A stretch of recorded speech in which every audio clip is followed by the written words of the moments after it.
Geico presents sharing versus oversharing. Today, Bridget Griffin shared a video of her daily yoga routine, 2 self-help articles, and her new blog called Build Your Inner Bridge with Bridge. Girl, your sharing has turned into oversharing. No worries, Bridge. Geico has some info worth sharing with your 7 blog followers, like how you could save money on your car insurance, update your policy, and report a claim just by visiting geico.com. How's that for building your inner bridge? Bridge? Geico. 15 minutes could save you 15% or more on car insurance.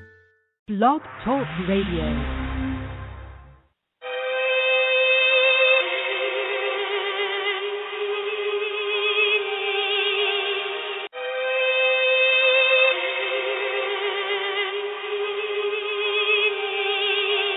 Knock, knock from that hot spot. I don't know why I'm rhyming. I'm in all black. When the lights out, you can still see that I'm shining. I can't believe y'all made me come here. Since I'm here, listen clear. Just more smoke to the open air. Prepare the fire, it's so clear. Pay homage. I said pay homage. This is ruthless, like a family of 5 and they ruthless. I'm on my mind, I flew the coupe quick like a G5 with no stewardess. Forgive me, God, but this music makes me feel like a god. That's the truth. I just laughed at the fact that's stupid, like being cross-eyed and toothless. Better dot your I's and cross your T's if you talk to me. But I don't talk that much, so just step aside. The rap game's been bugged, I'm pesticide. You better use this. If you catch a high, you misused it. I'm not new to this, but it's my time. New rules, new rules. Been on my grind, take care of mine. New cool. What you know about me? I'm the next best thing. Brain food, brain food, brain food. And if you ever around me, I don't sugarcoat nothing I do. Pay homage.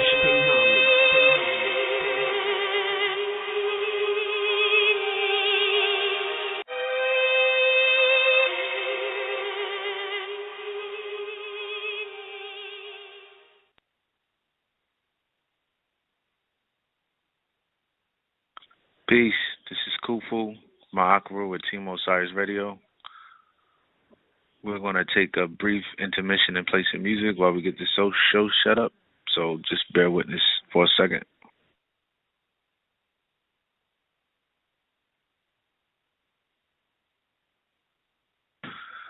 Tonight's show will be dealing with the origins of the white race with Brother Ngozi and Ngozi.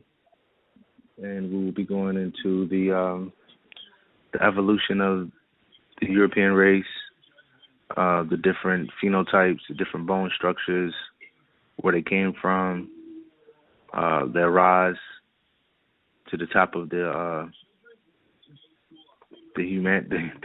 rise to the top of the world, you know. And just gonna have some historical facts as well. So just bear with me. I'm going to play a song real quick.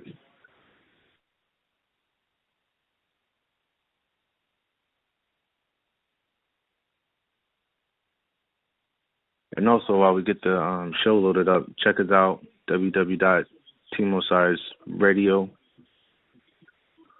on the blog, or www.teamosiris.com for our website page, Team Osiris on Facebook.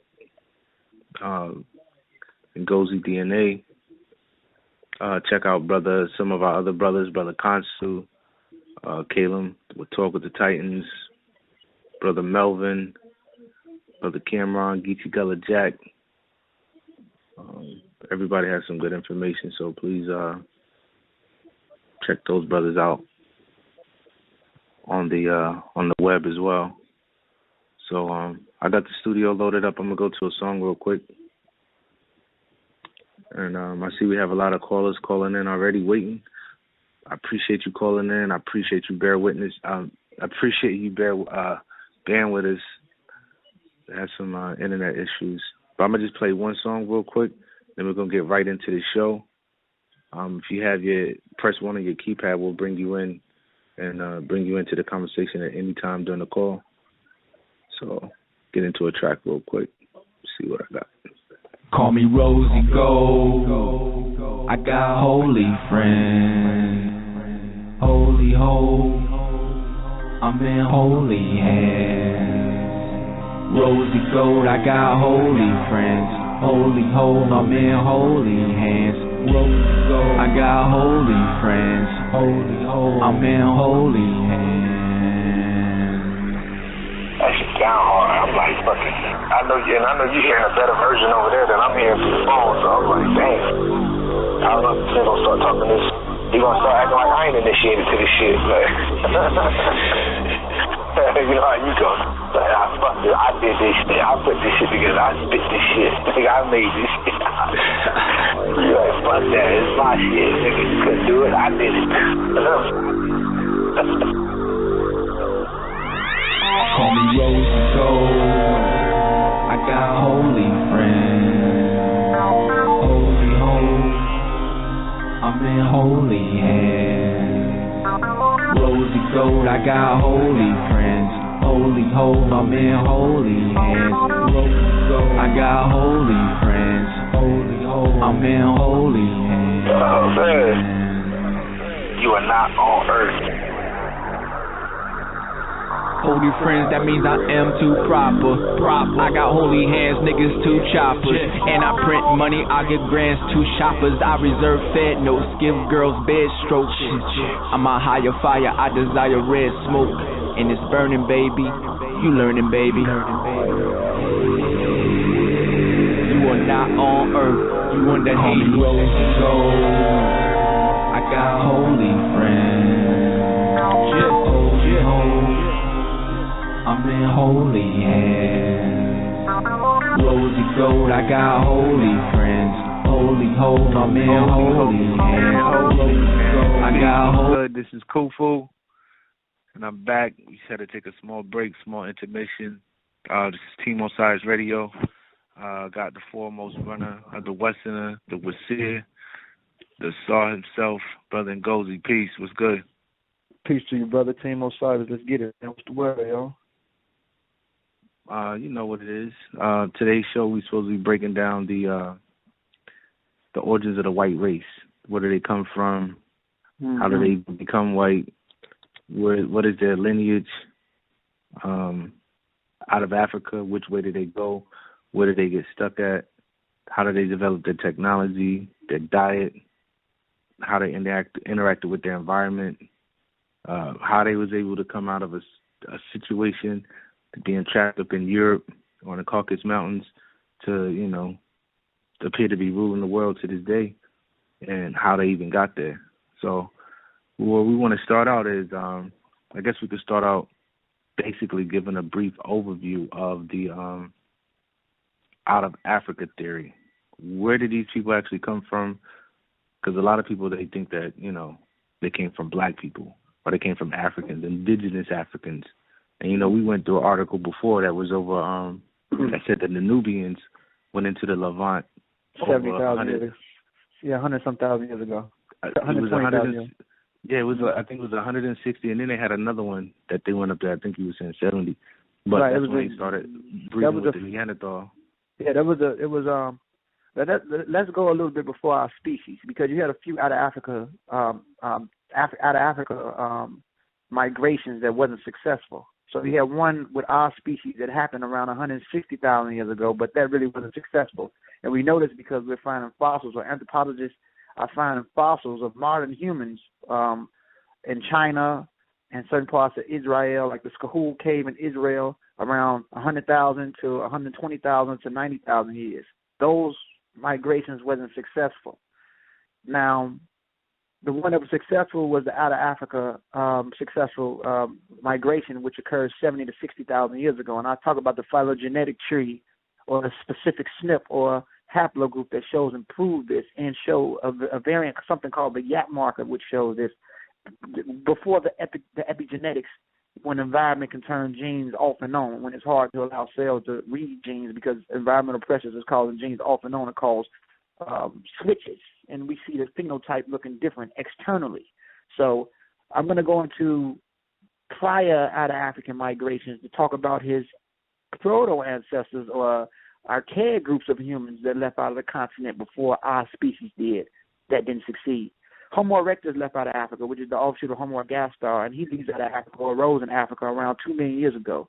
A little bit afterwards, you have 1.8 million years ago when a lot of them start to leave out. You start to find Homo erectus, which Homo genius, which is part of the human family. Homo means same. Genius is the species that we are, Homo genius. Our branch of the genius is sapien sapien.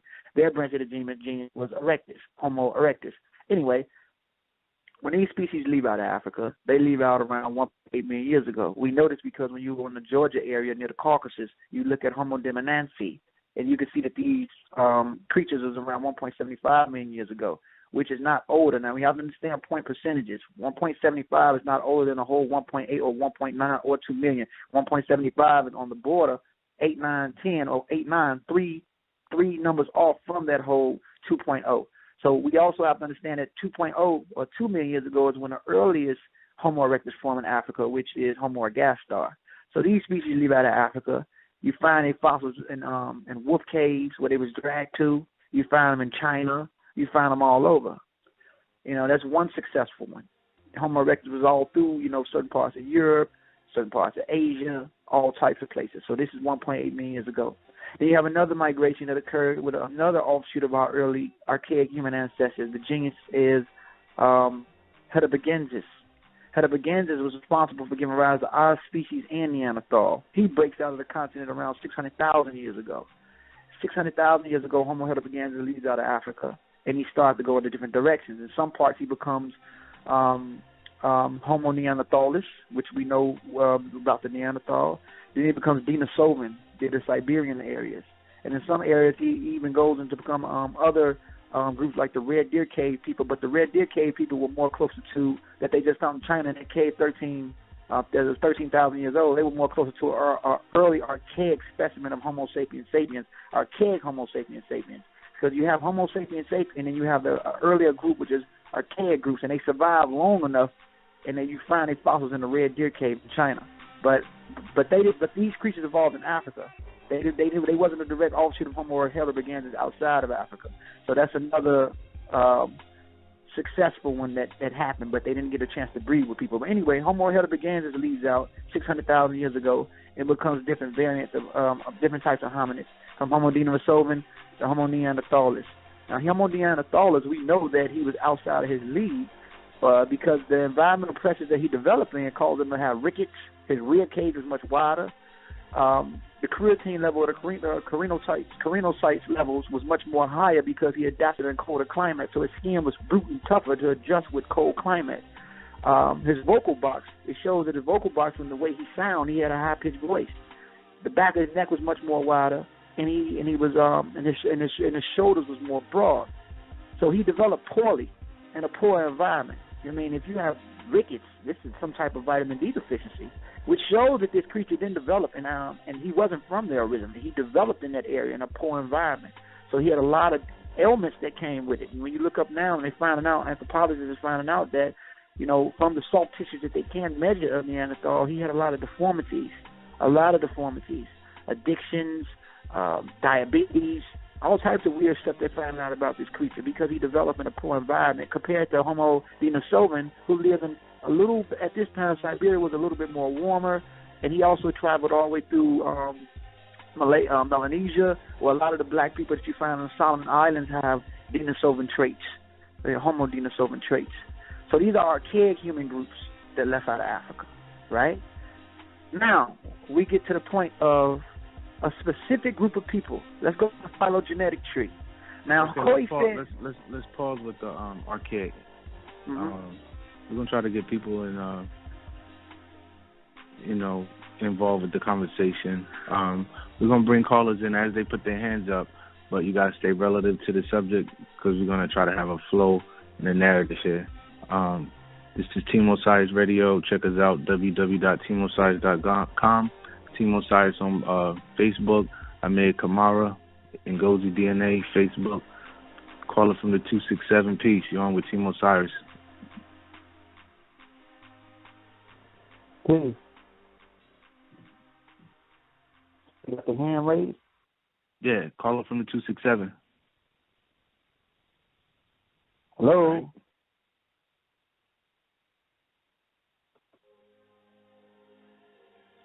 Okay. Let's just keep it moving. We was with the archaic humans. We was about to go into the genetic. Now, our species, or humans, which was the first offshoot of Australopithecus afarensis, which those wasn't humans. Ardipithecus wasn't humans. Or Sahelanthropithecus wasn't a human. None of those different Australopithecus things was humans. These were the predecessors of humans. Our earliest branch of humans comes from Handyman. The first human develops around 2.5 million years ago, and his name is Homo habilis. Homo habilis, 2.5 million years ago, gave rise to Homo ergaster, which became Homo erectus. He didn't leave out.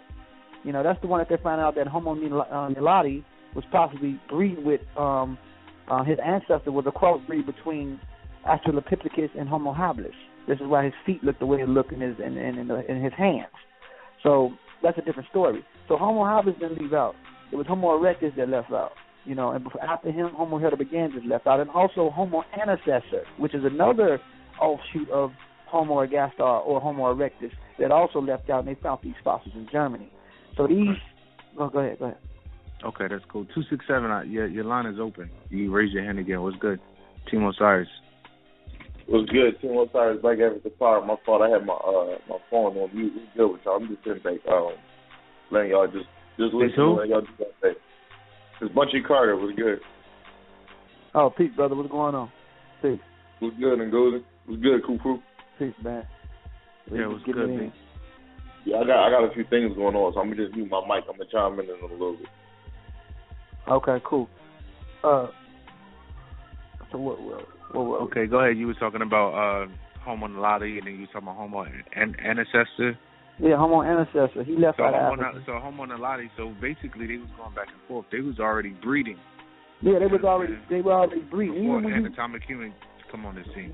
Yeah, even before anatomic humans came or modern humans came, they were already breeding. Even modern human is just not a result of natural selection. We're also a result of sexual selection. There was a lot of crossbreeding that happened in order for us to become what we are in between. So it wasn't just natural selection that occurred. It was also, sexual selection.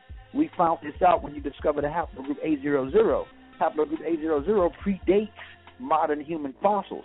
So the oldest fossils that they found of a modern human of our species goes back 200,000 years in Ethiopia, in the Omo Valley.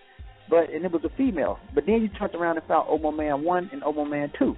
Now, Omo Man 1 and Omo Man 2, they were Homo sapien adultu, which is a little archaic branch of a Homo sapien sapien. They really wasn't Homo sapien sapien. The oldest branch of our species was Homo sapien sapien, which the fossils they found was a woman. Now, with scientists like Michael Hammer and other groups of he's a geneticist and a few anthropologists, what they're discovering is that it's a possibility that females evolve into modern humans first, not humans.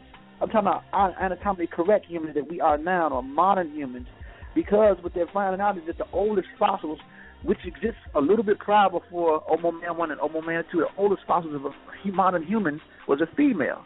It's not Lucy. Lucy that people talk about, who people call Degnesh, and I hear people talking about the oldest one was 3 million years old. That wasn't a female woman. That was an Australopithecus afarensis. Degnesh is nobody but Lucy. Do the history of Degnesh. The Ethiopians that discovered her called her Degnesh, and the scientists that put it out there on the scene called her Lucy, and there was a reason why. You guys can look into the history of Australopithecus afarensis.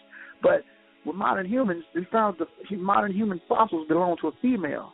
And she was 200,000 years old. Now we know about Omo Man 1 and Omo Man 2 in southern Ethiopia, but even those groups was a little bit archaic, and these were men. But she was a 200,000-year-old fossil. But what's going on? How did this happen? First of all, most humans back then were hunter-gatherers. So with them being hunter-gatherers, men was always going out to hunt, compared to women who sat down.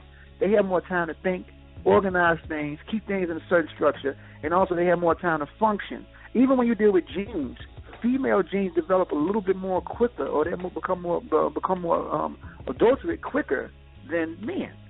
So it's a possibility that females evolved into modern humans before man, because when you discover haplogroup A00, which they found in the African American man, Michael Hammer, he discovered in the African American man, and they was trying to find out why is it that this gene or this haplogroup goes back 338,000 years, but modern human fossils only go back 200,000 years. What the hell is going on? So what he did was he went back into, he tested DNA, and he went back to the slave coast that a lot of our ancestors was taken from Southwest and Central Africa. Ivory Coast, Gold Coast, in Central Africa near, Congo or whatever. So when you go into the rainforest, he discovered the same haplogroup amongst the Mbuti people, or small pygmy people. And he found it amongst 11 of them. And when he went back, he's like, okay, now they're trying to say that these people were breeding with archaic humans that was already in the rainforest. So you have these people from East Africa who were probably already modern humans, but when they go into West Africa, or the different parts of West Africa, they start breeding with these archaic group, possibly Homo rhodogenesis, which is another one that exists. One of the first offshoots from Homo heidelbergensis that became Homo rhodogenesis, or Homo rhodopharensis, which gave rise to Homo sapien, or Homo sapien adulthood that became Homo sapien sapien later. A lot of the remnants of him are still floating around. So we have haplogroup A00.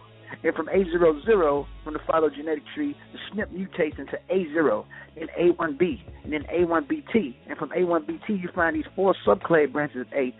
From A00, you get to A0, and then A1, and then A1BT, and then ABT.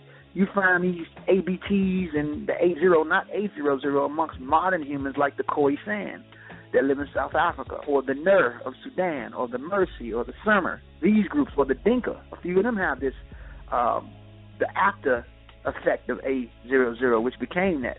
So it's a possibility that A00 was breeding with L0, and L0 was a little bit before genetic Eve that we know. Genetic Eve that left out of Africa was mitochondrial DNA L3, not L1, not L2. It was L3. And when you follow the mtDNA, you find L3 becomes M and N outside of Africa, or on her way out the door of Africa, she becomes M. A few of them stay back and go into L3, L4, L5, L6, which stays on the eastern coast of Ethiopia. Then she becomes M on her way out the door. Then she goes near into the Middle East and becomes M1, where she carries M1, and M becomes M1, M2, M4. You find it all through India. A few of those women come back in. This is why in East Africa or Northeast Africa, you find mitochondrial DNA M in there. You also find U6 in North Africa. So in the back migrations of the continent, you find more foreign women who come back in, bringing their mutations with them. This is why in North Africa you find mitochondrial DNA H up there. That's the Sami haplogroup. That comes from Southern Europe, but it developed somewhere in the Near East, near the Caucasus areas in the Near East and Central Asia. It comes back in. You find mitochondrial DNA U6 coming back in. That's been in North Africa for almost 20,000 years. Then you find it's M1. M1 is what a lot of Ethiopian and Somali women have. Then you find the L4s, L5s, L6s. So you find them coming back in.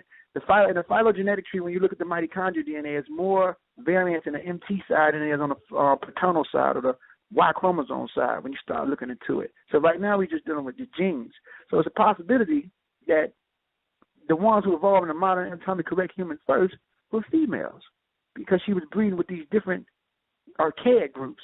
And these different archaic groups breeding in between gave rise to the complexity of the Homo sapien sapien, which started through our mother. And if she kept breeding with a little bit more archaic groups, she gave birth to, sons eventually, like we have now. And the sons go from A00 to A0, and from A0 to A1B, and from A1B to ABT, and then from BT, we go all the way down to haplogroup CT, which develops in East Africa. And it was through him, which is Yap positive, who gave rise to my haplogroup E, the Egyptians' haplogroup E, the Ethiopians' haplogroup E, your haplogroup E, African Americans' haplogroup E, and he also gave rise to the D marker that a lot of people in Japan have, and the CF and the CV20 of the fraternal man that they found in Russia, and these other groups of people, all the way down through IJK that splits off and become IJ. One group of the IJ is going to Europe, the Cro-Magnon people, and branch off and become the single I. Another group stay behind and become the haplogroup JP209. In the Arabian Peninsula, and from JP209, J1 and J2. This is what happened. But the E marker, which is EM96, which develops in Africa, stayed behind. He never left out. And then from there, he gave rise to the different subclad branches of E, all the way down from haplogroup M96 all the way down to the EP2, and then you find from EP2 you develop the E1B1As and the E1B1Bs that stayed behind. Compared to the people that left out, you find these D markers outside, and a lot of the dark-skinned people of the Andaman Islands have D markers, which develop in Asia. Even though they're still dark-skinned, it develops in Asia. And some person asks the question, why are these people still dark-skinned? It's a reason why. If you understand equatorial zones, zone 1, and understand the type of ultraviolet rays that they get, it makes sense that people that left out of Africa was able to maintain their dark skin. Now, if we understand epigenetics, Epigenetics just shows how environmental pressures can cause genes to switch off and on. But we also understand that in genetics or mutation starts inside first before outside. So it's inside before you start to see it happen on the pheno side. So a lot of the people that you find outside of Africa, like the dark-skinned people in India and the black people in the Andaman Islands, the Onji people, they were able to maintain their dark skin because they live in zone 1. And the zone 1 allows them to maintain their levels of tyrosine, which is responsible for the hormone melanosomes, with that hormone melanosomes, which gives rise to melanocytes, which gives us higher levels of darker pigment. So they were able to keep that, but due to them eating different foods, certain types of turtle meat that are left out of Africa, and different types of plants and crops that's not in Africa, it allowed the gene variants to change. So they don't have the same haplogroup that people did that stayed within Africa. They'd have their own unique markers that mutated within the continent of Asia. So this is the first out of Africa descendants. You feel me? These are the first out of Africa descendants. Go ahead. Correct. That's good. So everybody want to know what's the origins, in the Afrocentric circle, they might say the beast, the devil, but in the scientific team on science group, we just deal with the degenerate human. Yeah, degenerate human being. Yeah, degenerate human. Which one of those lineages went into Asia, got stuck in Asia, developed more mutations, then carried the SLC45A2 into Europe?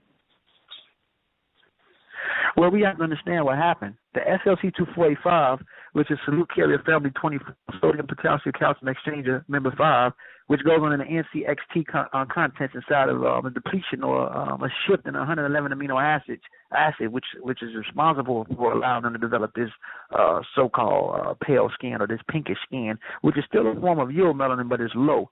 We can't really, some people, I can be, philosophical and equate it to pheomelanin, but pheomelanin is really what we have on our nipples, our genitalia areas, and the pink part of our lips. So I just say that as a joke, but I also say it as a slick remark that refers to something called spurs.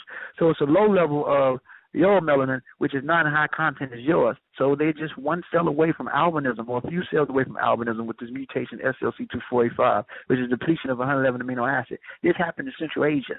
Before that, if you go back 24,000 years, 34,000 years, a lot of modern humans over there, the skeleton structures already changed, meaning that they didn't have prognathistic features compared to orthognathistic features that modern Caucasians have. So the skull structures was already kind of changed, the aquiline features. You start to see that development in East Africa, then you start to see it with the Vidowite race in earlier Saudi Arabia, like the Mahari groups of Saudi Arabia, the Mahari. They're dark-skinned people, but they have narrow features. The Dravidians, like the Arulas.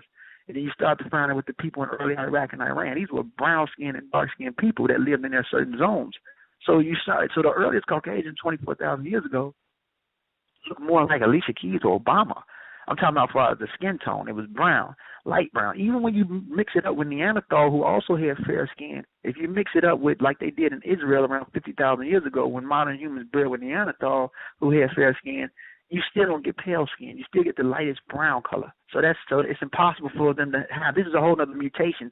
This SLC2485 mutation happened around 6,000 to 10,000 years ago, when you start to see a completely fair-skinned people that's so unique that it looks damn near close to albinism, but it's not. It's a lot of things that goes on in between the SLC2485, also the mutation of the OCA2, which affects the HARC2 level, or OCA2 oculocuteneous strand 2, which is the second strand of albinism. So we have to understand what's going on with these different genetic variants that happen. So these people come out of Central Asia, and the paternal lineage that they had was haplogroup R1b, which is an offshoot of haplogroup P. Before R1b, you had R1A and R1b, then you have R1, and then you go all the way back to haplogroup P that develops in Kazakhstan, near, again, Central Asia. Okay, so when you pause right there, in Central Asia, Kazakhstan, Team Osiris is on the horizon. We're going to bring a caller in. Caller from the 863, you are now in tune with Team Osiris. Peace. Peace to the kings on the line. It's Brother Patah. What's going on, Ngozi? Peace, Patah. What's going on, bro? What's going on? Chilling, man. Hey, I have a question. Can you break down the rhesus factor in humans, and also touch on the sulfur content and the cell structure of humans? Yeah, we're going to get into that right after we deal with this Kazakhstan thing. We'll definitely pick up on that. Yeah, because it's not, the rhesus factor in humans is not what, I'm just going to say this to your touch-up, it's not what people think. Most people are Rh positive. It's only a few people on the planet that's Rh negative, and that's a problem. Rh negative is not rare as Rh positive. So we can get into blood types and different things later.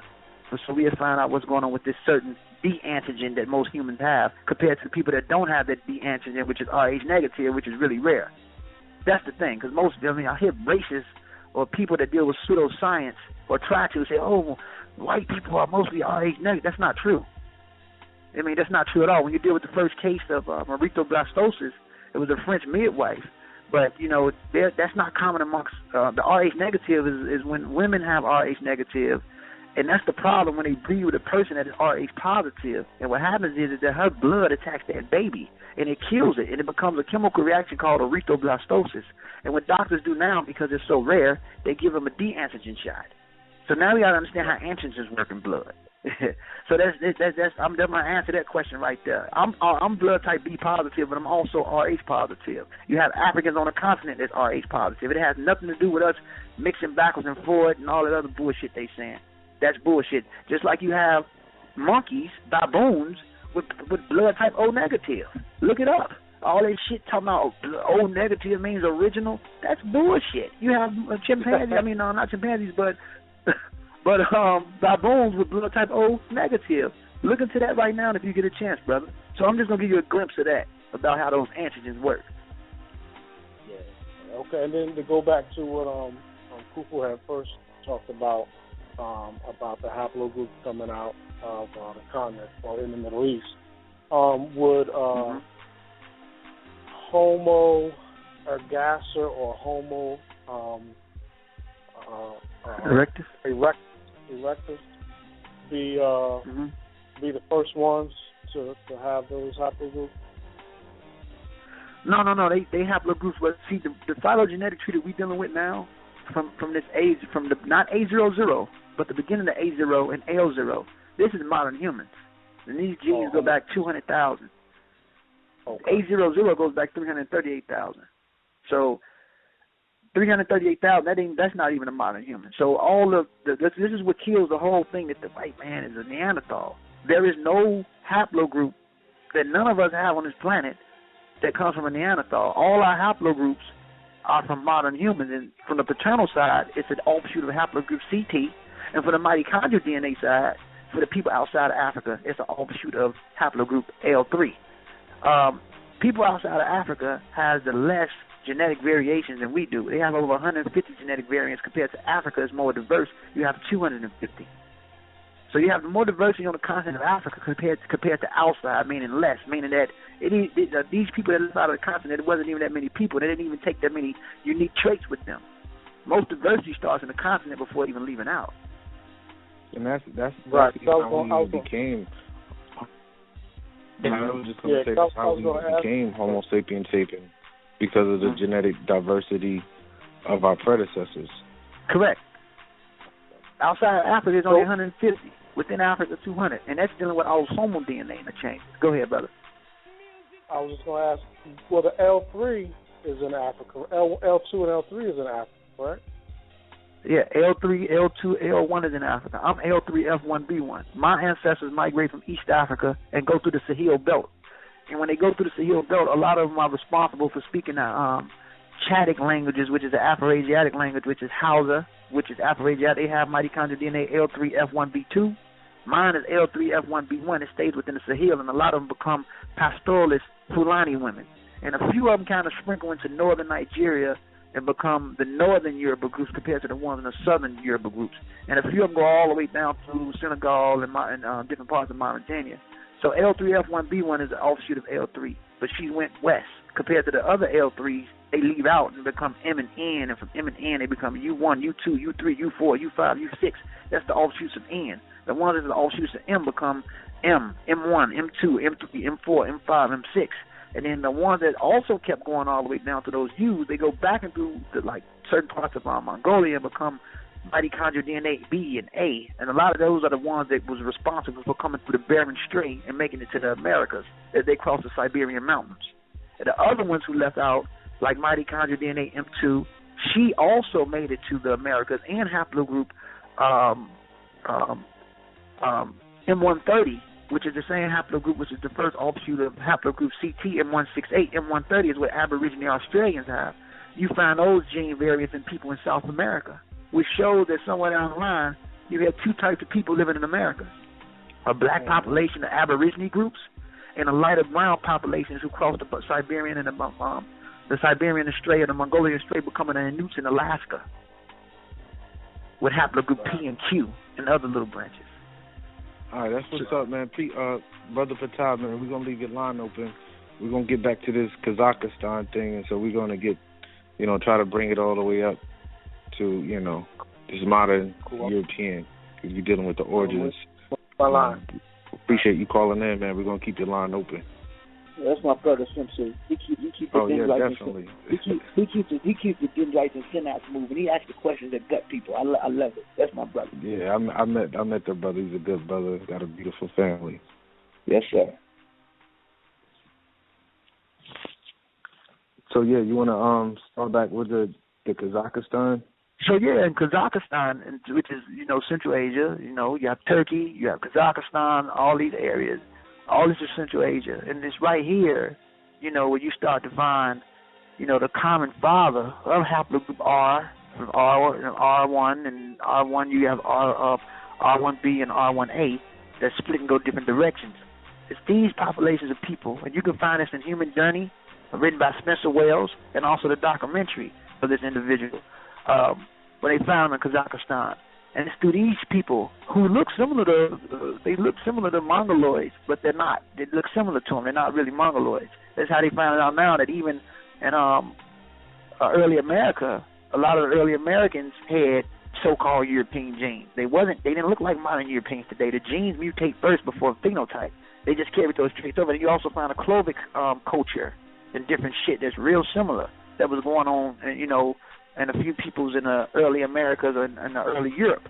So you find it over here, and people might say, well, isn't Ngozi saying that Europeans was first? No, I'm not saying that. They didn't even look like that.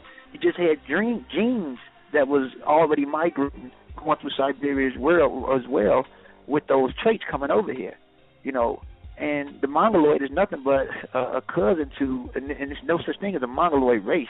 This is a phenotype that people develop. There's no such thing as a Negroid race or a Caucasoid race. If you deal with epigenetics, phenotype is exterior, and it's based off, genes going off and on because different environmental pressures will cause things to look a certain way. So we got to get out of that idea that, I'm saying that Mongoloids was here first or, a certain population was here first. Genes can go off and on, especially when you deal with polytopicity. Polytopicity can make things go backwards and forward. You can put two different types of organisms in a similar environment, and they can look the same because of the levels of temperature, but when you go and dissect it, it's not the same. And that's the trick of polytopicity, or throwback polymorphism. Poly means multiple, morphism is the change that goes on in between. So you find this shit going on, man. Early humans that migrate through here. So anyway, back to this Kazakhstan, Central Asia, it's these people that give rise to early Proto-Caucasians before migrating even to the Caucasus Mountains. A good book to read on this subject, and I'm giving my reference, is a book by Neil Painter called The History of White People. Look this book up, Neil Painter, History of White People. If I'm not mistaken, I think the sister is a geneticist or anthropologist, but she's legit and she's real. You can see her teaching also on a type of name up, Neil Painter, History of White People. She's breaking shit down, Type up. So it's this population. It's this population that migrates and become the proto or first. Proto means first or before Caucasian. This is even before the Indo-European languages that arose in Turkey around 3,000 or 4,000 years ago.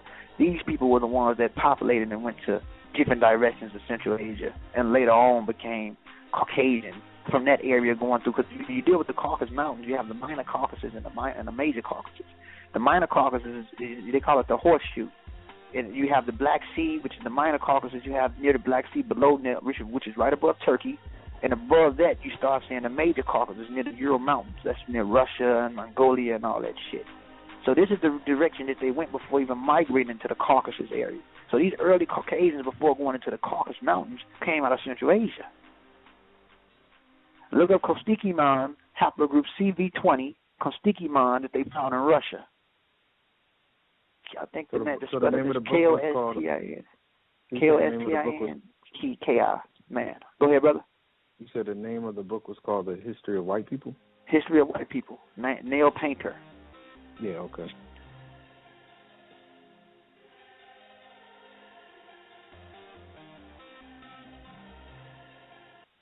Okay. I checked it out. It's on Amazon. Yes, sir. N-E-L-L, last name Painter, P-A-I-N-T-E-R. That's right. That's right. So, yeah, this is a good book which explains, different things that went on and different things that occurred. Also, Spencer Wales' book, Human Journey, if you want to understand the route that we went through to become what we are as Homo sapiens sapiens. So anyway, before we even made it to Central Asia and before we made it to Kazakhstan, human beings was already breeding with Neanderthals. We started breeding with Neanderthals. But you got to understand, at the end of the Pleistocene ranges in between 2,588,000 years ago, and it ends 11,700 years ago. But even before that, around in the Middle Glacier period, which occurred, the early caps of the Middle Glacier period, a lot of the Neanderthals found their way out of the northern caps, and they make it as far as all the way down to Israel. So around 50,000 years ago, modern humans is meeting up with these motherfuckers over here. Now, we know that the first hybrids between Neanderthals and modern humans, due to Neanderthal gene variance, was 99.7.5% similar. It was off by 0.12%. It ranges between 99.5% to 99.7.5%. So due to those little unique changes at the demi level, that's large. So even though we're different subspecies of Homo genius, he's Homo neanderthalis and we're Homo sapiens sapien, at the same time, he's still human. You can mix and breed with certain species within our genus between 1.8 million years. If you go back 1.8 million years, you can find these things. You can adapt and you can breed. It doesn't mean that the offspring will be successful. They might live 3 days. They might live up to 5 years. They might live up to 10 years. It's not going to be successful. So between now and 1.8 million years within a homogeneous branch, you can do it. It's impossible for you to breed with Homo habilis because it's a little bit too far off. His gene connection was more close to Australopithecus afarensis. But anyway, Neanderthal, which was a subspecies of our branch of humans, but he still was human because you have different subspecies of humans back then. Today we don't have different subspecies. We're all the same species. So you can get that out of your head. But back then we had different subspecies of the human family. We was able to breed with them. But the first offsprings that were males were sterile. The same thing when you have a liger. Now in my video I said something out of context. We was going with the flow. I said a donkey. A donkey's not sterile. It's a mule. That's what I meant to say. That's when I was outside of New York. But anyway, what I'm saying right here is that ligers, male ligers, are sterile. Female ligers are not sterile. She can breed with a male lion or a male tiger to give off offspring. But a male liger, that shit is dead. So the first hybrids between Homo sapiens sapien and Neanderthals, those first males were sterile. It wasn't successful. So they bred with their offshoots, which was the daughter hybrids. Now, let me tell you something. Right there. Okay, we're going to pause. Timo Cyrus is on the horizon. Listen to Timo Cyrus Radio. Brother Consul, peace. Peace, family. What's going on, man? Peace, brother Ngozi. Peace, brother How you doing? Timo Cyrus on the horizon, bro. Yes, sir. Let's get it. Yes, sir. Yes, sir, man. I was listening. I want to disrupt your wisdom, man. Go ahead. Okay. But yeah, okay. And Ngozi, where was this? Where were they breeding at? When they were, the modern humans and the Neanderthals. And they started doing it in the Middle East, in the so-called Middle East, in this Israel area. That's where they started doing it. So Abraham was a Neanderthal. I mean, I'm sure Alec Vogel. I'm just being funny. They started doing it in Israel, the Middle East, even before they made it to Kazakhstan. See, we don't find a haplogroup in humans a sex chromosome in humans that matches up with Neanderthal. You find it in the autosomal DNA, and you find it in our human leukoantigens, the way our immune system responds to certain things, and certain traits that we have, or the high level of carinocytes or keratin in Caucasian skin. which allowed them to adjust to cold climate and shit. This is where you find this shit at. You don't find it in a sex chromosome in any of our phylogenetic tree, from haplogroup A, meaning the beginning, all the way down to the last haplogroup R1b for in a phylogenetic tree, or from the mitochondrial DNA L0 all the way down to mitochondrial DNA, C through B, which is the last on the mitochondrial side. So you don't find all these are modern human haplogroups or sex chromosomes. You find this shit going on early down the line, and it happened. And a lot of us kept, wasn't that many of them. So even though we were breeding with them, the offshoot males wasn't successful. The daughters were successful. And those offshoot hybrid daughters kept breeding with more modern humans, reducing the Neanderthal gene from 50% to 25, breeding with more modern humans from 25 to 15 to 12 and 13 and a half, and more modern humans, reducing it all the way down to what we see today, which is 3 to 4%. So that's not enough to be a separate species, because Neanderthal was already similar to modern humans at 99.7.5%, and modern humans today are similar at 99.9%. We only off by 0.1%, and that 0.1% is the changes that happen through these so-called haplogroups. That haplogroup only makes up 0.1%. Anything that's the sex chromosome, and that develops based off geographical location, based off where people was at, where the paternal lineages was at going through the changes. Has nothing to do, so you don't find it there. So that's not enough to make any group of people on the planet a separate species. 4%, 2%, that's bullshit. How? And you can't say that the white boy today is a Neanderthal, because Neanderthal, when he stood at 5'3", he was short and he had rickets. You got people in Germany that stand there 7 feet tall with straight legs and straight arms. So how the fuck did he get that damn tall with long necks and shit? And his nasal passage, his nasal bridge, and his nose wasn't even as narrow as modern day Caucasians. So something's going on and something's wrong when we say things out of context like that. People in China and certain people in China and Japan have more mongoloid traits than so-called white people. I'm sorry, I said that out of context. People in China and Japan have more Neanderthal traits than so-called white people. You can look into this. Type of people in Asia have more Neanderthal genes than people in Europe. They got more fucking mongoloid. They have more Neanderthal genes and Denisovan in them in Asia. Yeah, and I think the Denisovan allowed them to breed in those high and high altitudes, and over there in the Himalayas and in Tibet, they're able to live in high mountains. The way their oxygen intakes in with their red blood cells, the oxygen levels, they can live in high altitudes better than anybody, because they come from a real mountainous people. So the real mountain man, a caveman, niggas over there in Thailand, who was able to develop genes that can live in high altitudes that they got from Homo Denisovan. So when did this Neanderthal get to Europe? Well, he left and migrated over there from Homo heidelbergensis, who migrated out of Africa and went over there. He made it over there. Remember, he left out 600,000 years ago. He evolved into proto-Neanderthal around 300,000 years ago. And from 300,000 years ago, some of them even crossbred with Homo ancestor in between to become modern Neanderthals. So when Homo heidelbergensis leaves out of the continent 600,000, he started to go through these different changes in between. Now, we got to understand, 600,000 years ago, Europe wasn't the same Europe that we see today. There was a lot of different environmental shifts that was going on, environmental pressures that was going on. It was a little bit more warmer then. The earth was more, it was more grassy. You had more, it was more easier, more access, easier to certain resources compared to the different glacier periods that hit before the last glacier period that we went through in the Holocene. Neanderthal. So when did they get stuck in them ice caps? Well, and what led to the Neanderthals didn't get stuck in it. They adapted to the different environmental shifts in northern Europe. Because the first place they found Neanderthal was in Neanderthal Valley, which is in Germany. That's why they call it that. And that's why they had high levels of creatine in their skin. Right, they adjusted to it. The modern humans that got stuck near Caucasus areas or in mountains happened around 24,000 years ago. But a lot of them escaped. And you find them escaping through Russia, and they make it through the Cro-Magnon caves in France. So that's kind of like mythical. You know, a lot of them kind of escaped. They really didn't. That's not responsible for them developing light skin or white skin. That white skin should develop in Central Asia way after people got caught in ice caps. You get what I'm saying? The white skin happened around 6,000 to 10,000 years ago. We're talking about an early Mendel Glacier period, which occurred 24,000 years ago. When that Mendel Glacier period hit, that caused all of North Africa to go through drought and all of Europe to freeze and fuck up.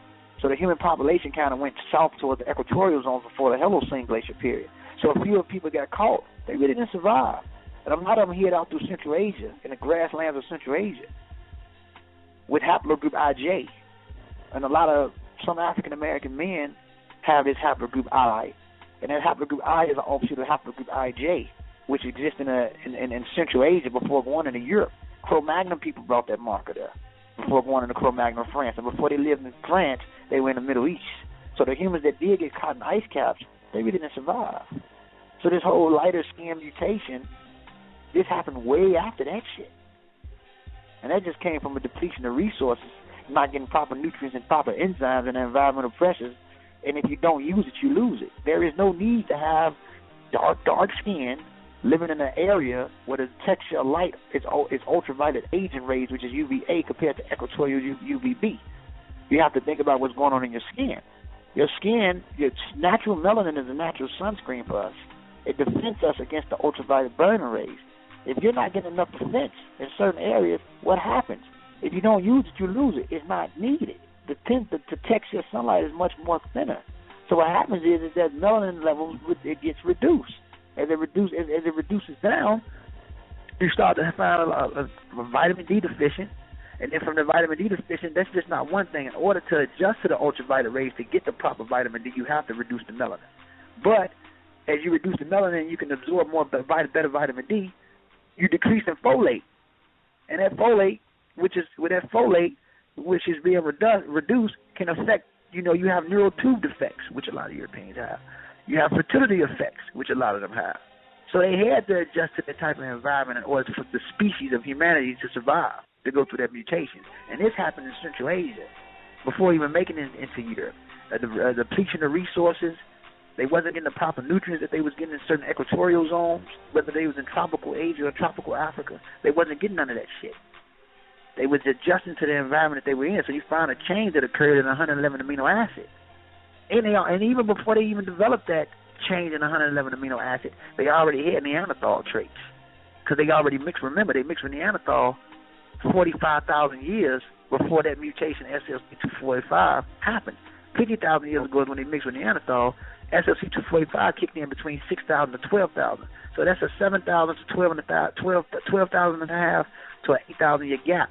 So this shit happened way later when they started to become what you see today. Okay, so we're going to pause right there real quick, getting into the actual breakdown of the genetics and how they're becoming more adjusted to harsher environments. We had a caller. I was about to bring the caller in. So we'll just pause and wait for them to raise their hand again. Caller, if you want to get back in the queue, just raise your hand. I'll bring you on now. You are listening to Team Osiris Radio.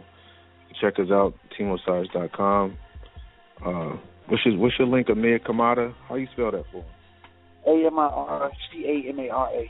Amir Kamara. Amir Kamara. It's on Facebook, facebook.com/Team Osiris. Okay, so their genetics are changing due to the environmental pressures. How does that play psychologically on their evolution of the white race? Oh, well, we have to get into, before we get into the chemical reaction of the gene ADRA2B that we spoke of yesterday, due to them not having the proper resources, due to them having to fight more based off the environment that they live in, having to become more aggressive, is responsible for the gene to occur with this mutation in their brain. Of course, it affects you psychologically. It makes you more aggressive and more violent. You start to develop this ADRA2B gene, which makes them have higher levels of, if you study European, when I used to work in a pharmacy, they came in there for more antidepressant pills and antidepressant pills and shit than anybody. They suffer from the high level of depressions, at a high rate, anxiety and all types of weird shit. But due to them living in those type of environments, it made them become more overly more reactive, more aggressive, fight more. They didn't really have shit compared to tropical Africa and tropical Asia. You know, these people had to become more aggressive. So they developed a gene, ADRA2B, which was something that they're more prone to. They lack more affection. They're more colder. They'd rather watch a dog die than watch you die. They have, you know, that's just a fact. A lot of them, they feel more sympathy for a dog than they feel for a human because they have a close relationship with that creature from the areas that they live in. The first place that the dog was domesticated from the wolf was over there in Central Asia. You can look into this. Around Central Asia, some people are saying China now. So what I'm saying is, anyway, outside all that crap, but, you know, this gene is responsible for the high levels of depression and the coldness and the way they act. I mean, if you could, Kufa, we can take a trip down, you know, memory lane off the violent levels or the high levels of murder that they had at the most extreme rate. Right now, the European is so far in, he don't have to murder you extremely like he used to. He extreme you casually now. You know, he places shit all in your environment and in your community so you can destroy yourself. But he's always the cause behind it all. What led to that? Like, there was scarce food in the environment. Scarce food, cold. It wasn't enough. It wasn't enough resources. Cold, not enough food. A shortage on human population. All types of weird shit went on. All types of shit. So they had to fend for what they had. Study them. Ancient Bosnia, ancient Russia, you know, ancient Greece.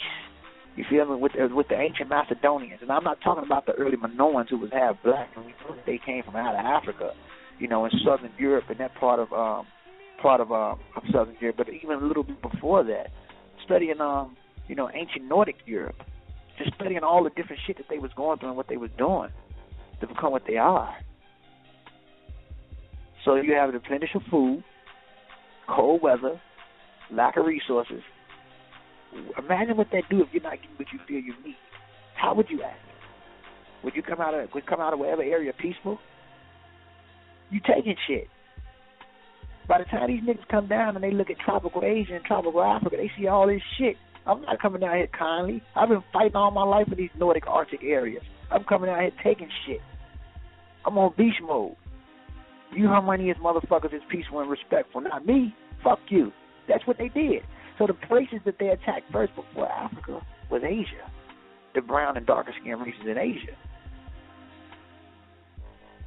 Only a few have made it to North Africa as early as 12,000 years ago. And you start to see them breed with the African men in the Atlas Mountains of Morocco and a few of those women that back migrated in. But those were predominantly women. I'm talking about when the men started taking action coming down on bullshit. The ones that peacefully came through, they made it through. That's the back migration that we talk about. They really didn't have enough power to affect what we already had going on in the continent. When you start to see these early haplogroups come in that's from outside of the continent, like the R1BV88 that a lot of people in Africa have, especially living in Central Africa. You know, that shit comes from out of Central Asia. It just migrated there. It wasn't enough to affect the environment. Caller from the 985. This is Tim Osiris, Kufu Master, Ngozi. Did you have a question for the brother? Yeah, peace and love to everyone. This is Sister Kaba Nepti. Peace to y'all. Brother Ngozi, absolutely. You going in, and I'm telling you really enlightening me right now. I wanted to say that you are exactly right in regard to that RH positive factor being in a lot of our people here in America, because my mom is RH positive. And in fact, you're also right about that B antigen, because you know what? She lost her first two children. She lost them. Before she was born, she lost those children. So, and I also read that a couple of years ago in this book I had, and I held it near and dear to me for a long time because of the information that was in there. And I know information changes, you know, as new research comes about. But it was a book by a doctor, PhD doctor, Peter E. Vogt. And the name of the book was Human Heredity and Birth Defects. And so I knew that. That's why when you said that, it resonated with me, because my mom definitely is RH positive, as is a lot of the people in her particular family. And those two different types of people that you said migrated here into America, I was trying to catch it. I'm gonna go back and listen to the show again. Hopefully the brother Kufu repost it, because there's some stuff I wanted to do a little note taking, but it was something you said, and I'm more than sure that I think it was in regard to the mongoloid. More so the mongoloid, two different types. You have some in South America, and then you had some in Americas. But my great grandfather's eyes are blue. I mean, people don't believe me when I tell them that. But the thing is, this is the absolute truth. I can't, there's no way for me to change that, but at the end of the day, my great-grandfather, that's my mother's grandfather, he has blue eyes, like blue-eyed man. You wouldn't even think that he was my grandfather when you look at me and be like, no. Yes, absolutely. So I just wanted to commend you on that, brother. That resonated with me, and I appreciate this information. Thank you so much. Thank you, brother. I say, sister, peace and love to you. Peace and love. Peace and love. We appreciate you. Absolutely. So that was all I had. That was all I had. Yes, ma'am. No, I was saying that was all I had. I didn't want to stop the information because he's actually going in. It's so much. I just wish I had my notepad with me right now. But you will repost this show. Am I correct about that? There'll be a way for me to go back and listen to this again? Yes, it'll be in the archives. All right. Thank you, brother. And we'll repost it again. If you have any more questions, just feel free to come back in. I'll leave your mic open. Just mute your mic, and you could come back in if you wanted to add something or ask another question. Absolutely. All right. Thank you, brother. You're welcome. All right. You are now listening to Team Osiris Radio. You are on the horizon. We got the foremost runner of the West and the brother Ngozi, breaking it down, the origins of the white race. I think we left off where how they developed. Right. Now I want to get to the anger. Yes. So again, when we deal with epigenetics, when I talked about it earlier, when you're dealing with that, epigenetics is based off environmental factors, and it switches genes. And then sometimes it can make cells hard to read how genes is. So you start to see changes occur. So, for example, with her grandfather with the blue eyes, this mutation comes from OCA2, oculocutaneous strand 2, which is the second strand of albinism. You have OCA1 and OCA2. OCA2 is responsible for eye change or with the eye color of eyes in certain parts. When you deal with the MRC1 or MCR1 gene, that's responsible for different hair color and the way the genes go out, in and out autosomally for patterns of skin and different things. But through these eyes, this is OCA2. Now, the thing is that if I'm a black man and I have an OCA1 trait and I meet a woman with OCA1 trait, it's like sickle cell. I got sickle cell trait. I do have that. If I meet a woman with sickle cell trait, it's a large chance that my baby can come out with sickle cell disease. We know that sickle cell affects the red blood cells and the hemoglobin when the red blood cells start to sickle because of lack of oxygen at the base stem of it, something called Q10s. So what happens is that when you deal with this OCA2 trait, Africans had those traits already. It's just that humans that left out of Africa had to go into the right environment in order for that shit to kick off, and they started to meet up. People had blue eyes before they had pale skin. And we know this because they found a skeleton in Spain, and they said he had blue eyes and dark skin. Everybody if you're online listening, type up blue-eyed, dark-skinned man in Spain 7,000 years ago. Blue-eyed skeleton. He had blue eyes and dark skin. So you can type up dark skin, blue eyes found in Spain 7,000 years ago. And the thing is that these blue eyes start to kick in at a larger rate in central over there in Georgia near the Caucasus. So you had these brown-skinned people walking around with blue eyes, or light brown-skinned people walking around with blue eyes. And this happened around 10,000 years ago. Compared to the SLC 2485, that happened around 6,000 to 5,000. But we know for a fact that the blue-eyed gene kicked in around 10,000. So when these people meet up with each other, they give each other these traits. So then when they give each other these traits, you start to see people with fair skin and blue eyes once they interbreed amongst one another. But these were two different mutations that happen in two different parts, or that's responsible for two different parts of the body. The largest organism in a human being is the skin. You know what I'm saying? So you have this SLC245 that affects the skin, and you have the OCA2 that affects the eye color. So when these people meet up, they give birth to these different types of people. But back to the gene that's responsible for the high levels of depression and the high levels of violence and different things. Yes, it happened based off the environment that they lived in, lack of resources, and they had to fend for everything that they fucking had. compared to places that's tropical and got grassland and more resources. You got more time to build love instead of just hating. Even though we did have tribal issues, because I'm not romanticizing humanity or Africa, the part of humanity that we come from, but it wasn't to the extreme compared to the people from the north that really didn't have it. And all they had to do and all they had time for is to build heavy artillery and different shit to try to, fight their way out to come down and start, taking over shit.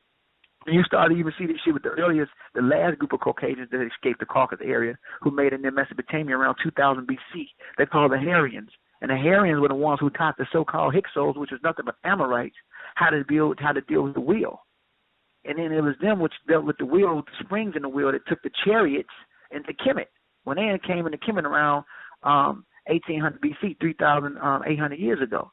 And they started coming in peacefully, piece by piece in Kemet around the end of the 11th dynasty, and they took over in the 15th dynasty until almost kicked their ass around the 18th dynasty. But they were already learning different things from these last group of Caucasians trans-Caucasians who came down from the Caucasus around 2000 BC. They were called Hurrians. Look into this. This is a fact. So all of these mutations, are they causing neurological disorders? I mean, I'm sure. Go ahead. Absolutely. No, go ahead. I'm sure it does. I'm sure it do affect function. I mean, when you deal with the ADR-A2B, I mean, when you read into that, I don't know if you have the article right now, Kufu, but if you can, I would like for you to read that so people can hear it. You read into it, you can see the effects that it does mentally. Of course. Mutations can affect you in different types of ways. Okay, I'm going to pull that article up and read from it. And that's for everybody out there listening. ADR-A2B. Look into it. ADR-A2B. And it's just that this gene predisposes them to think negatively about everything. Like, you could just be walking down the street and you just thinking gloomy as shit. Like the gloomiest shit you could think about. You just focus on it all day. Just like the environment, just like the environment they come from. They can just see you walking down the street. They might smile, but in their head they say "fucking nigger." They can't be peaceful for real. It's impossible. Even the nicest ones. I'm just saying, because you do got a few that's nice. They still got that shit in them. They can't help it, man. You're really dealing with the deficient people or a retarded gene people. These people are retarded genetically. They're really a defect, and no human being should look like that. It's kind of like an accident through nature. Some parts of the world humans weren't supposed to go in. So now we have to deal with the after effect of it. So you got this downstream that's coming down this motherfucker. Okay, Brother Melvin, he's always on his job. I was Googling the article, and he actually sent it to me, so I appreciate that, brother. Oh, man, that's my brother, man. Peace, Brother Melvin. On point. Coming to the queue, man, whenever you get ready. I know you there. But the article is called, it's titled Genes Predispose Some People to Focus on the Negative.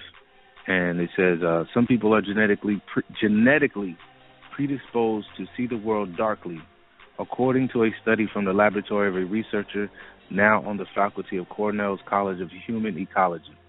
It goes on to say, Adam K. Anderson, Associate Professor of Human Development, is continuing his research on emotions, genetics, and perception, which began at his laboratory at the University of Toronto in collaboration with scientists at the University of British Columbia.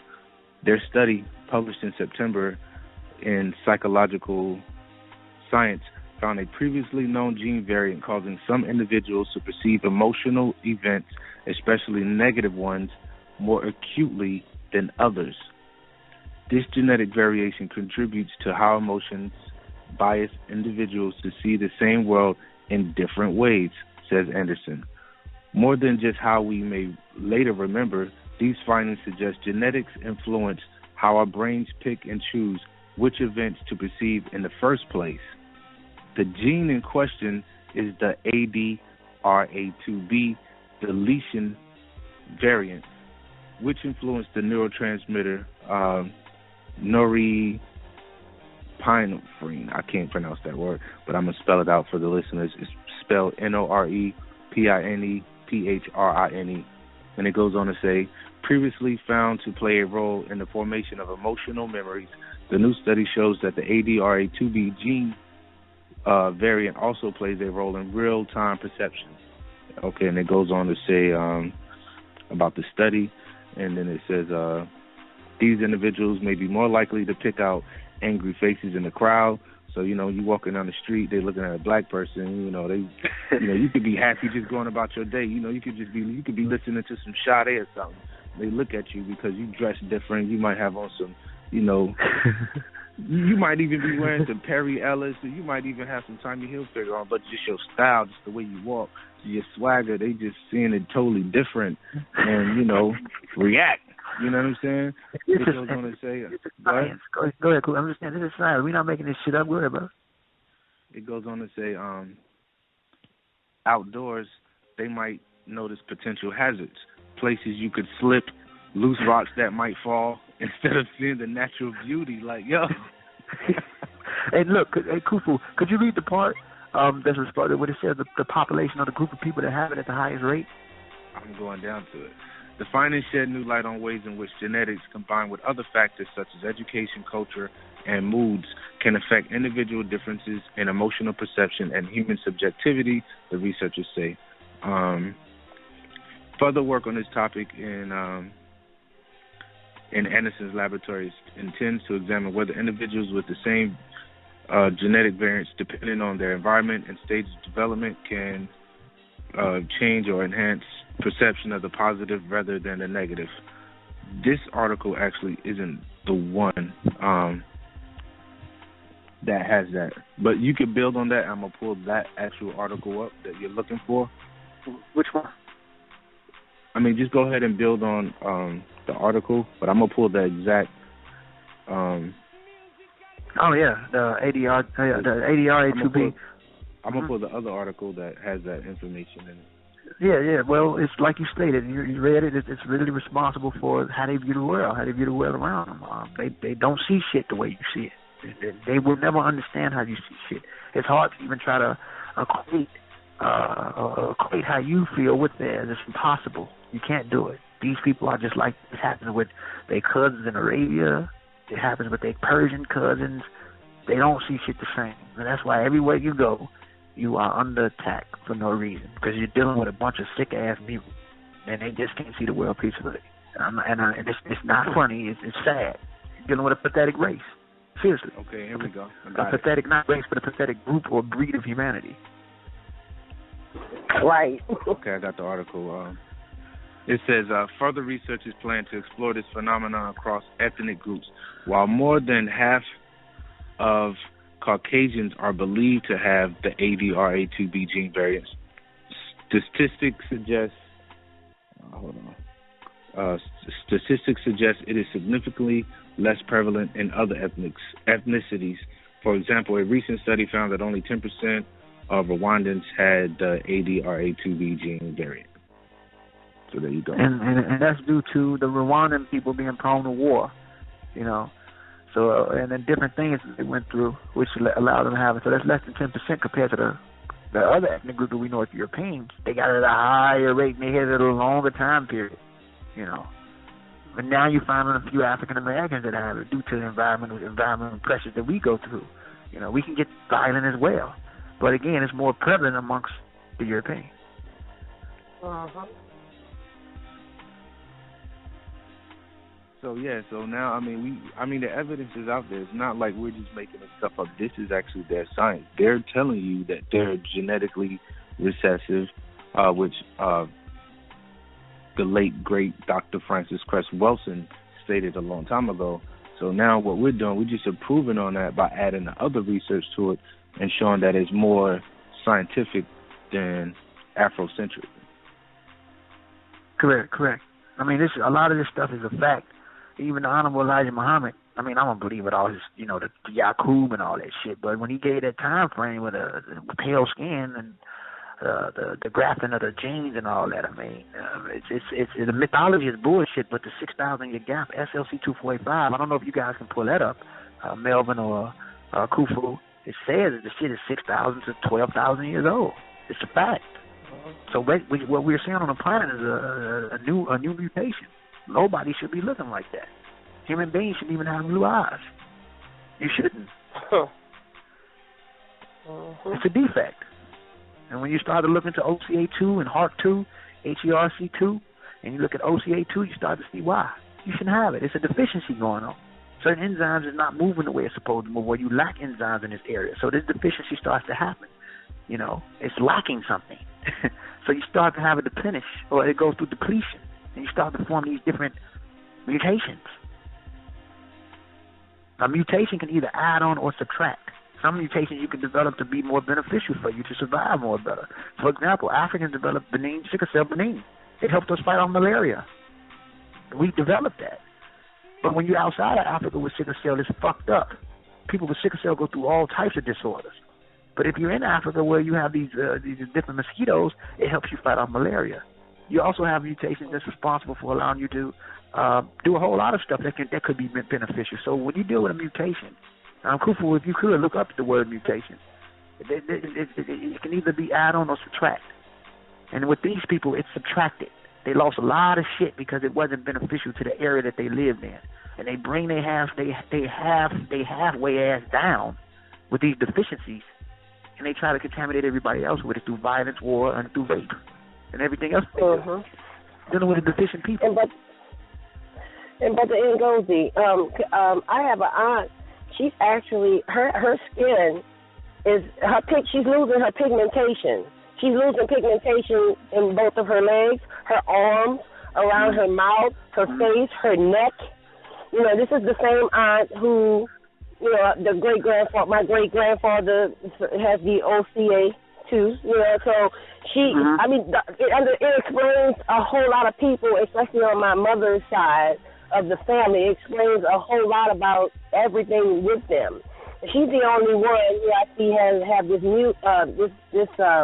changing of her skin, the pigmentation, but all of them have this grayish eye color. You know, every single one of, I mean, mostly all of them. All of their eyes are not brown. You know, not like mine. What I'm saying is their eyes are gray. If they're not gray, they're real light hazel. Yeah, you know? They went through. Your family members went through a lot of. I'm sure. And it's not to be. This happened with a few of my relatives. They mix with a lot of Europeans. They mix with a lot of Europeans. I mean, if your grandfather had a son and he's still around, and I guarantee if you had him take a DNA test through AncestryDNA.com or 23andMe, his Y chromosome might not even go back to Africa. It might go back to, you know, Europe. Some people that got these European paternal lineages, it's so far back that today the people look black. So they still 80%, 90% sub-Saharan African. But I'm saying your mutations mutations that we see going on was a little bit more recent compared to people that went through it 500 years ago. Yours probably happened around 100 years ago with your grandfather, great-grandfather. You know what I'm saying? And he gave those traits to his children, you know. Every single one of them. You was blessed because I was going to say you was blessed because they found some black women and that melanated, not melanated, but those equatorial genes kind of saved it. It reduced that shit down from you. You know what I'm saying? Absolutely. Because my daughter is definitely, you know, but absolutely, he has one son living. That's my uncle, Willie, when they used to use all those names, Willie B and things like that. But he has one son living, you know, and I'm going to talk to him a lot. But the whole family on that side, it's so much wickedness. You were talking about just a second ago about how they're, you know, filled with a lot of chaos and disorder. I see that on my mother's side of the family. It is absolutely so prevalent, you know. So I thank you for this, brother. This is uplifting. Yes. Thank you, sister. And I'm going to tell you something, man. A lot of these traits that a lot of us have, you know, it's responsible for a lot of the way we function. You know, some of those European genes could be responsible for how your gallbladder function or how your kidneys function or the way your pancreas function. You know, we find out now that Neanderthals, or due to human beings mixed with Neanderthal, it's responsible for people catching type 2 diabetes and being born with type 1 diabetes and lupus. Lupus is an autoimmunity disorder. You know, a lot of shit that we inherited from breeding with these people in the transatlantic slave trade people, and not all, but a lot of families that's of African American, you have child molestation and shit going on. An uncle that touched somebody or a cousin and shit. This shit is what they developed that they did in sex farming, and we bring those traits down in today's time. So the domestication that the African American went through today is fucked up. Yes, indeed. Go ahead. Yes, Brother Ngozi, you are straight on. You are on.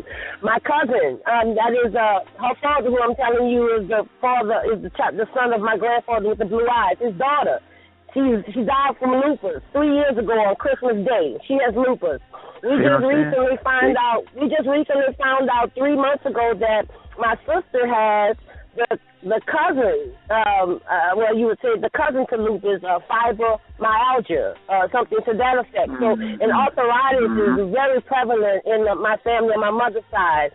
Hypertension and things like that, definitely. But when it comes down to these different defects, I saw it so much on I feel so blessed. I really do. You are blessed. You are blessed. Yes. You are blessed. Yes, I do. And this is the whole thing. And Kufu, if you can, brother. Kufu, are you there? Yes, sir.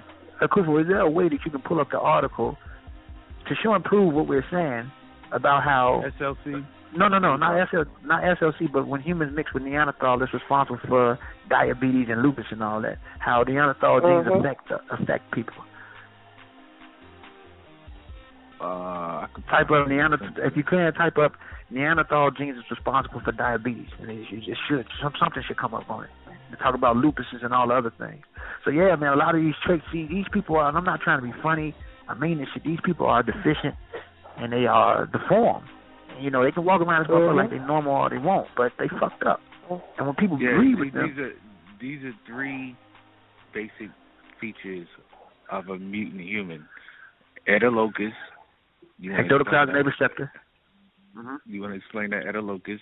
Well, Edalocus ectotoplasmic receptor is what a lot of those Far East Asians have with that jet black, thick, straight hair. Compared to Caucasians, they have that soft, straight hair due to retain heat to keep the body warm. So it is a defect in the locus area that's responsible for their hair, ectotoplasmic receptor. But a lot of the Far East Asians have it at a more higher rate because they got that thick, jet black, straight hair, thick, straight hair. That's fucked up, which is another deficiency. OCA2. Go ahead, Kufu. Yeah, OCA. I mean, these are the 3. This is something you can just look at a person and just know that they're mutants. They got so many mutations, and you might not want to breed with them. No, you want to stay away from them. Yeah, Edalocus, SLC245, and SLC4, and Edalocus. And not to mention, you want to talk about the expiration date that SLC45. Oh yeah. You know about it. We can nature with that shit is checking out. Yeah, there's an expiration date on that. That SLC245, when they're going down into the gene variants, they're finding out that it expires because it's not normal for people to look like that. It is a defect. It is a defect. It is a accident. It's not supposed to happen. A proper human being is supposed to look like the nerd people in Sudan or the Dinka. This is what a proper human look like. Long limb proportions, tropical limb proportions. This is what a human being is supposed to look like. Compared to people leaving out. You can also be brown skin, light brown skin. This is for all of us light brown skin people. You should look like that, like the Khoisan and different groups. You should look like that. But these other motherfuckers, these downstreams, you should look like that. Even with these, the people that we make fun of, or you see all the defects happening in India. The ecozone in India is fucked up. People being born with 6 arms, 6 legs, straight hair, all this type of fucked up shit. A lot of crazy shit going on. And I got the article, thanks to Brother Melvin. Yes. It is labeled Neanderthals' DNA legacy linked to modern ailments. Humans inherited variants affecting disease risk, infertility.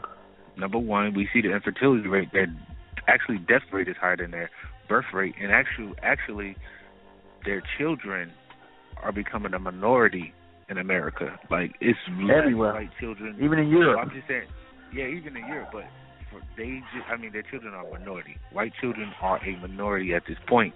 You know what I'm saying? But you have an older population of European Americans. So we see the infertility rate, skin, and hair characteristics. The article goes on to say, remnants of Neanderthal DNA in modern humans are associated with genes affecting type 2 diabetes, Crohn's disease, lupus, biliary,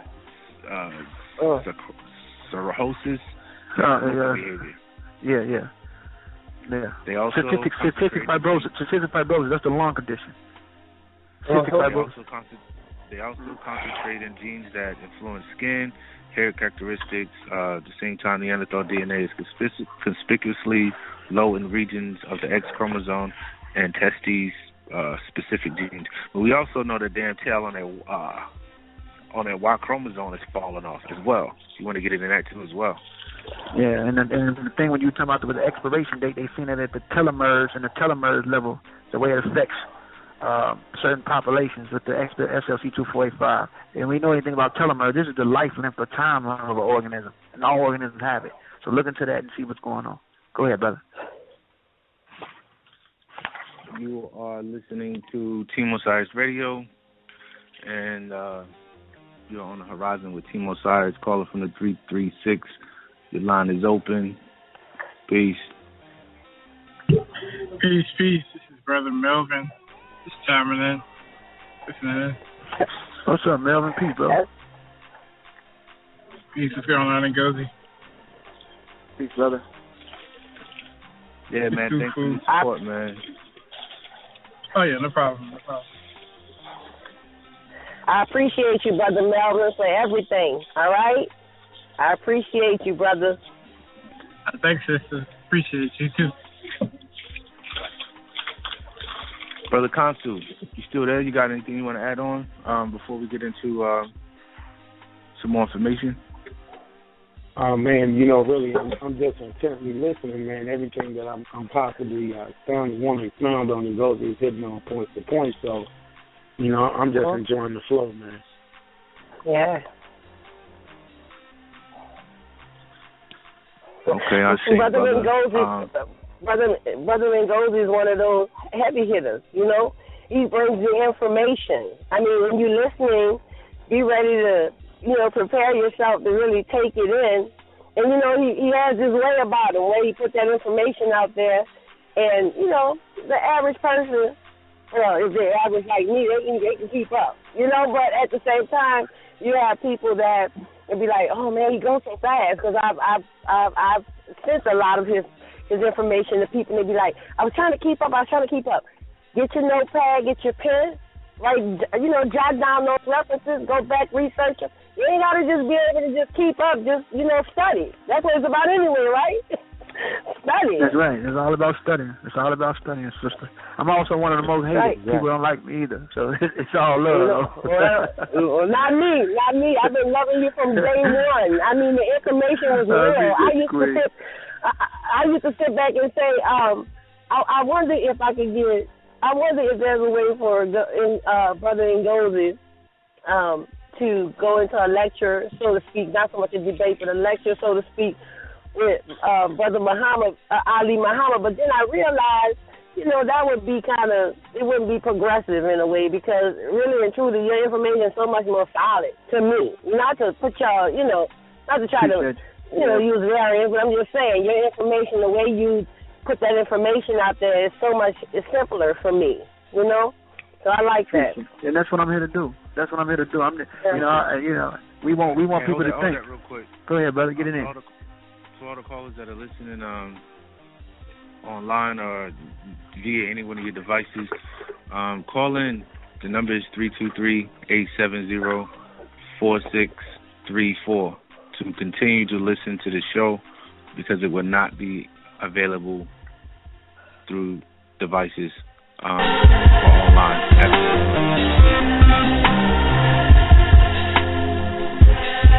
Wow, it always go crazy.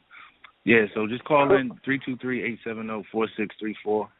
The switchboard got some ghosts in it, but it is what it is. We got a slew of callers. If you want to get into the conversation, you got a question for the brother, just press 1. I think I hear Shesmo in the background. Shesmo, I hear you in the background. Is that you? No, that's not me. The brother. Okay. What's up? I know you had some questions earlier. You still have some questions or comments? Yeah, I'm gonna chime in a little bit. Keep going in. I'm chilling right now. Okay, that's cool. So you're listening to Team Osiris Radio. We got the foremost runner of the Westerners, our good brother Wasir Ngozi, and he's breaking down the origin of the white race, how they became mutants, how they fell off genetically. And, they fell off, what they couldn't do genetically, they try to, artificially do. So now, they put us into these artificial societies. You know what I'm saying? They came up out of them caves, came up out of that environment, and basically conquered the world. You know what I'm saying? They had a drive. I mean, I can't knock their drive, though. You know what I'm saying? Because we need to look at some of the things that they're doing and get some of that will and some of that drive back into us so we can resurrect our genetic memory and get back into our proper places. Because if you look at all kingdoms, all species, there's a ranking system. You know what I mean? And we're not what we're supposed to be. Genetically, we're supposed to be on top. We're supposed to be ruling the world. You know what I'm saying? We're supposed to be ruling at least the whole continent of Africa, period. This world is supposed to be ruled by brown and black people. Well, what I mean by brown and black is dark brown and brown people. They should rule. These people that we see that's coming from these Nordic areas are defects. They're deficiencies. They shouldn't rule shit. And we see what's going on with the planet, and these motherfuckers destroy ecosystems, man. They destroy ecosystems, and it's for some reason, I don't know if they're doing it subconsciously, but I mean they are doing it objectively, but subconsciously, I really believe that they're trying to turn people to turn everybody into them. The way they mix their blood with you, there's all these damn buildings that block the sun, and everybody's vitamin D deficient. It's all types of shit that's going on. Even people here living in North America, black people, we struggle in the winter. A lot of us are anemic. And that's why we act damn fool when we see our Father Ra. When we see our Father Ra in the summertime, we don't know how to act. We want to take our motherfucking shirts off. We want to run around. Woo, yes, I'm happy, you know what I'm saying? But in the wintertime, we all fucked up, you know what I'm saying? We anemic, we can't take the cold weather, all this type of shit, vitamin D deficient, all types of shit. The folate is all fucked up, vitamin D is high. The vitamin D is low, but our folate is high. A lot of our children were born with rickets and shit. That's a fucked up. That's a fucked up demonstration of the situation right there. So it's like, for some reason, it's like they're trying to turn you into them. The mentality that our brothers got, in the hood, they got this shit from the European. The European is the original thugs. Study ancient Bosnia. Study goddamn in Germany. Study England and see how these motherfuckers act in the original ghetto. The original ghetto comes from Germany, the gutter. Study it. Study what's going on. This shit is not new. You know what I'm saying? Now they're more organized with their criminal activity. So now they're the ones that have the real organized crime. They can get away with hurting you and they kill you casually now. They got medications and shit that help you in one, or it helps one organ, but it destroys another. That's why they call it practicing medicine. As an experiment. It can help your kidneys, but at the same time, it can destroy your liver. All types of shit. You taking blood pressure pills, but while you taking blood pressure pills, it's affecting your goddamn liver. Or you taking simvastatin for cholesterol. While you taking simvastatin for cholesterol, it's affecting your kidneys. Now you took this shit for 12 years straight. Now you wonder why I'm on dialysis. I never drunk before, but why I'm on dialysis? Because you was taking it's fucked up. So they kill you casually and peacefully now. Or the AZT pills that's responsible for keeping up the immunity levels, or the T cells for people that have HIV. It keeps you alive. The steroids that they put in it, but at the same time, what is it affecting? Now you got a slight kidney failure. All types of weird shit. So what I'm saying is that don't get it twisted. Medication can be beneficial. I'm not telling people not to take that medicine to keep you around long enough. But you have to learn to see the shit that you're taking and try to weigh yourself off of it with natural remedies and natural herbs. But in between, I'm just trying to let you know there's a lot of crazy shit that going on. The vaccinations that they give kids, it affects them how they function mentally. All types of shit. We have to read the shit they're putting inside of this. When I used to be a pharmacy technician, I had to remember 200 medications. And now, I don't want to talk about the history of that because a few people that know me personally know what happened in between. But what I'm saying is that we have to be careful with these individuals, So they should be ruling a motherfucking thing. This world belongs to brown and black people.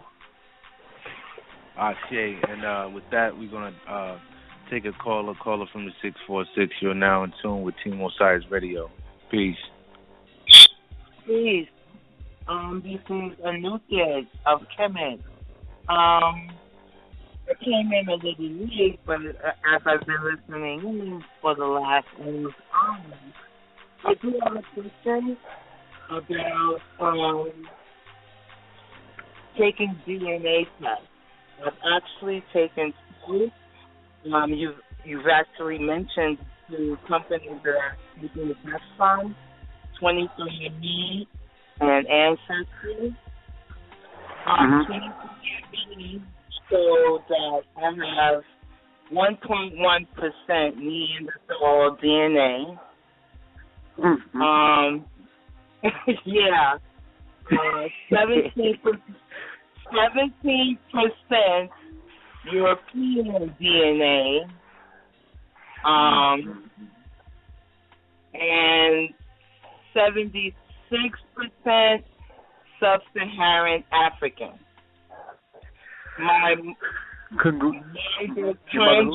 What's your mitochondria? That great. Your MT? Yeah, the MT is L3F1B.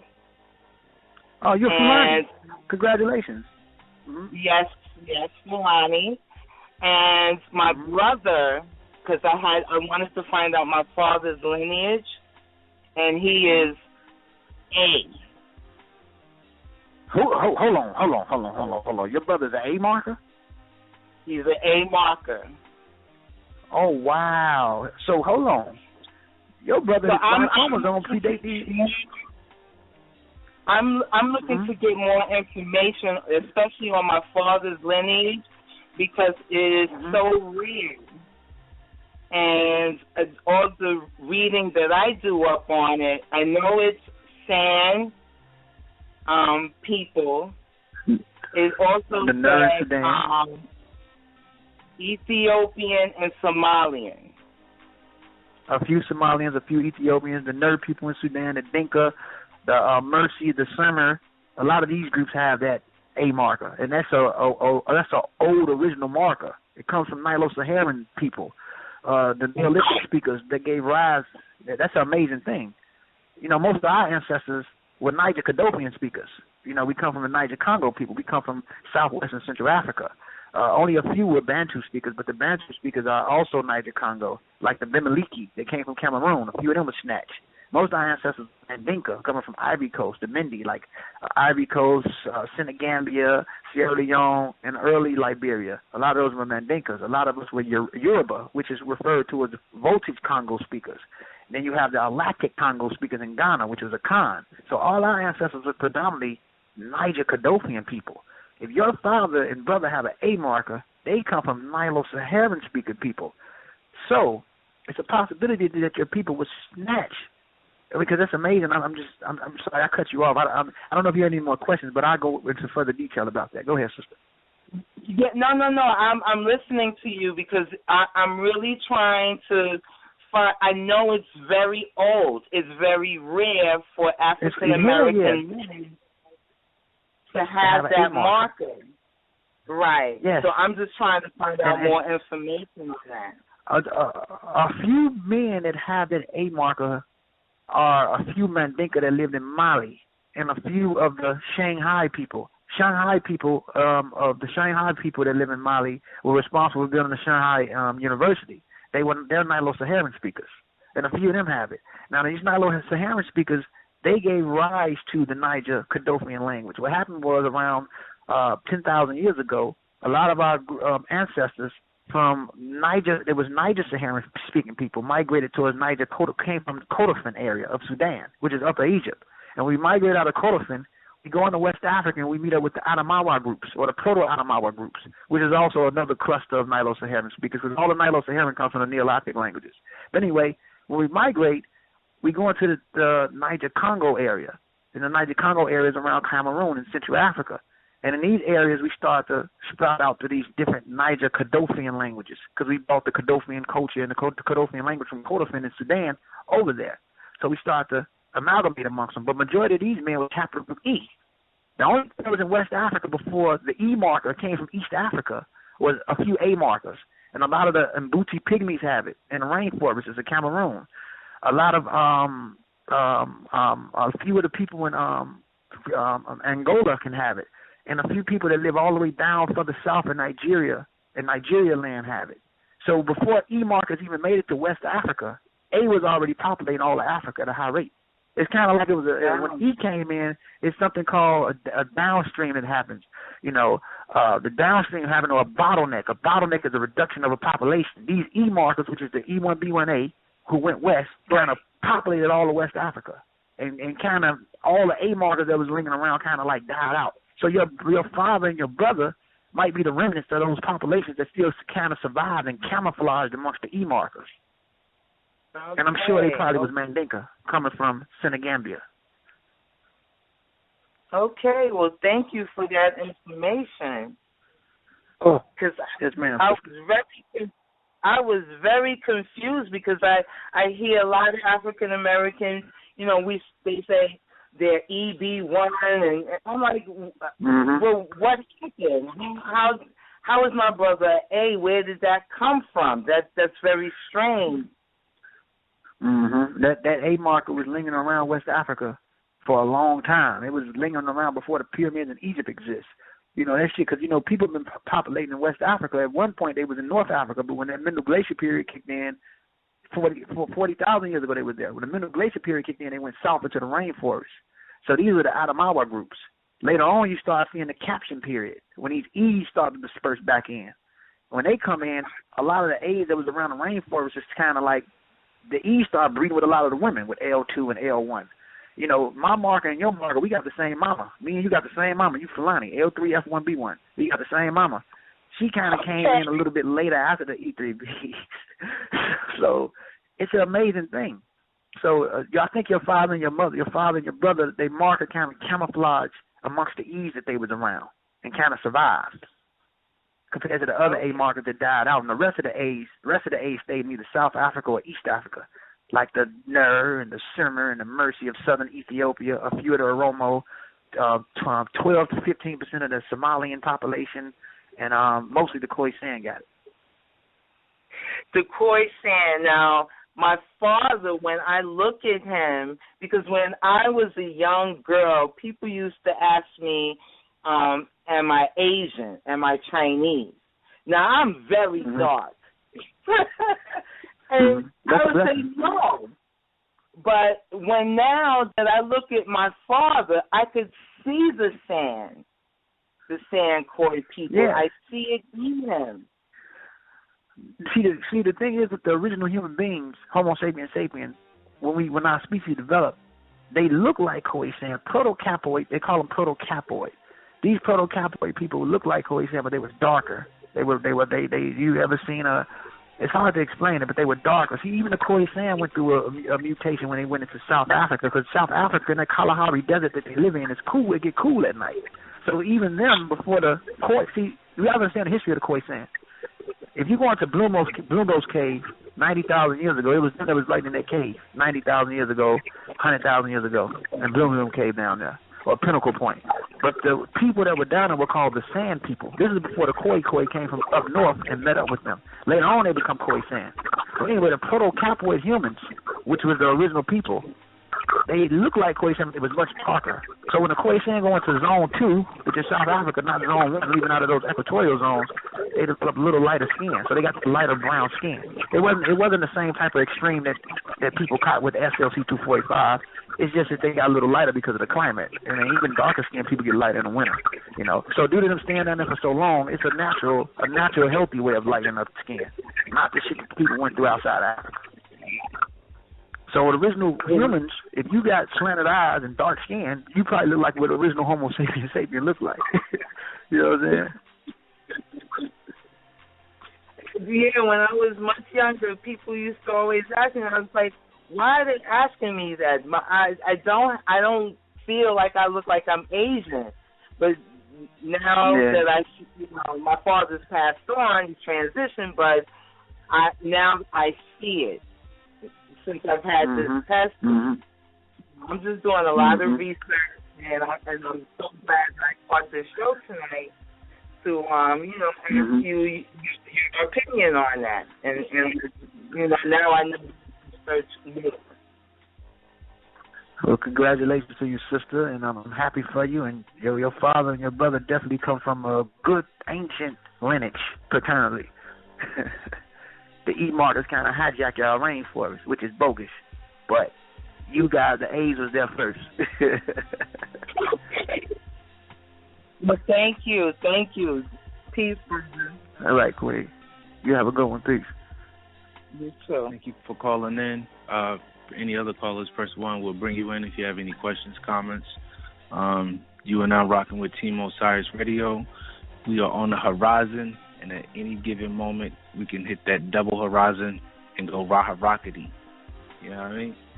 So, yeah, it's a great show. It's a good build. You got anything else you want to drop on, or you want to go further into some things, or where you at right now? I mean, man, I think that this was a great show and it was amazing. I want people to understand that evolution is not a straight line. It's, something like a zigzag zig or a braid, as you talked about yesterday, a braid of water or a braid flow of water. It's not a straight line. You have natural selection and sexual selection and pressure and environmental pressure that goes on in between. So we have to be in the right environment, make sure you get the right nutrients, get the proper enzymes, check your levels of calcium, check your levels of get levels to keep those amino acids up and healthy, because you don't want to go through a downstream that goes on in between your body. When you start talking about this SLC-245, it's just not Salute Carrier Family 24, but we're talking about sodium, potassium, calcium exchanger number 5, which is a downstream at those levels. It's a downstream. It's lacking the proper enzymes that it needs. You want to make sure you eat the proper food and get the proper nutrients and the proper enzymes and be in a proper environment. The environment affects us. If you stay in the house for 4 days, what do you catch? You get depressed and catch cabin fever. Makes you feel bad. Got to get the proper sunlight. Got to get sunlight. Got to get air. Enjoy your life. Make sure you reduce your levels of stress by not focusing on things that's negative, because all that shit affects the organism. The organism has to be in the right temperature to experience the proper life. So you want to get the proper temperature. Make sure you get the proper food. And this is just a solution for people.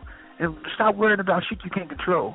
Make the best out of this existence that we have, because existence is divinity. That's a fact. Brother Ngozi. Brother Yes, Fasar, sir. I want to ask you your opinion on one more thing, because I know that you're in the pharmaceutical, I guess you could say, industry or profession. Individuals with allergy, whether it be dust or tree or grass, tree pollen, and then taking these medications to subdue or guard the effect of symptoms. What is your opinion on allergies, mutations of allergies, and then how we roll out? Well, a lot of the medications for allergies, they don't do nothing but leave backed up mucus enzymes inside of the body anyway, and it affects. I mean, don't get it twisted. It works. I mean, when you need allergy medicine, it can work and make it go away, but it won't heal it. Allergies. If Kufu or Melvin can send an article now, I got the article to back it, and I'm glad you brought it up. Allergies is from the Neanderthal ancestry. Neanderthals is responsible for our allergies. That trait. The best way to do it again, brother. The best way to do it again, brother, is make sure you get be in the right environment, get the right nutrients, make sure you eat plenty of fruits, and it's really based off your diet and how you work out and how you keep your body going. Dust do affect you. You're more sensitive to it. When you're dealing with allergy, that means that that part of your body, if you get around dust or bugs or different things, it's a sensitivity going on, and you start to get agitated. Your eyes get watery, your nose run, all types of shit. You shouldn't, it's a weakness going on there. Again, it's another deficiency. So in order to restore that, the medication can only make it go away for a little while. Proper thing to do is make sure you get the proper water, proper fruit, and make sure you're in the right temperature. Or go back to the proper environment with the right temperature. You feel me? I know you live in Atlanta. It's kind of hot there. But y'all water got so much shit and it's affecting the men's behavior out there, and you know what I'm talking about. So it's a lot of crazy shit going on. So, now, I'm Kufu, if you can, Could you bring up the article of allergies from Neanderthal traits or Neanderthal genes is responsible for humans' allergies today? Could you find that? Yeah, I got it. Yes. You want me to send it to him? Oh, you got it? Yeah, Mel. Yeah, Mel, if you can. I don't know if you can read it or Kufu can read it. But can one of you brothers read it? Who in front of the computer?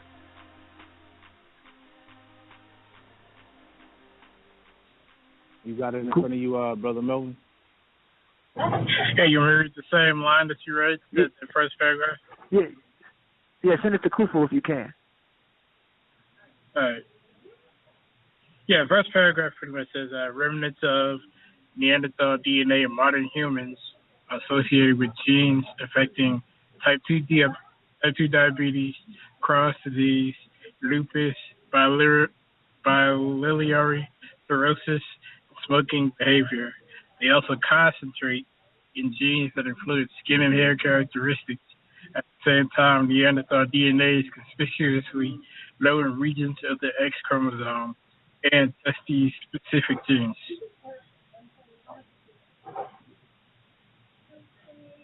All right. You want me to keep going? Can you hear me? Yeah, I can hear you.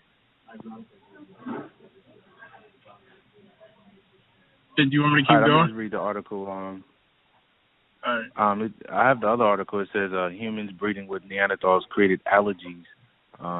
That's the name of the article, and it says interbreeding with Neanderthals could be responsible for allergies on modern humans. So. Yeah, send me that. That's pretty much the article he was talking about. Okay, I'll send that to you as well. And I'm going to read another article. And this article is stating that it says, this is by the Santa Fe Institute. It says, indigenous societies' first contact typically brings collapse. Indigenous societies' first contact with Europeans typically brings collapse. So basically, the article is just going off how, like, you know, how indigenous people around the world, their first contact with Europeans usually brings about the collapse of their societies, either through violence or disease, which some are not, you know, capable of rebounding from. Like, you have tribes in Brazil, you got indigenous tribes all around the planet that go extinct when they come in contact with Europeans, or the tribes from Australia. A lot of those people went extinct when they came into contact with these Europeans as well. And we could even go over some of the numbers, if you want to go through some of the numbers of the murder rates. I think Facebook, my fault, World War I, you know, they totaling it up to maybe 38 million deaths from just that war. World War II, I think the deaths they're saying at least 60 million. Civil War, they trying to total that up to like 1 million murders. The murders brought by violence and disease when the Spaniards came to the Americas is at like 500 million.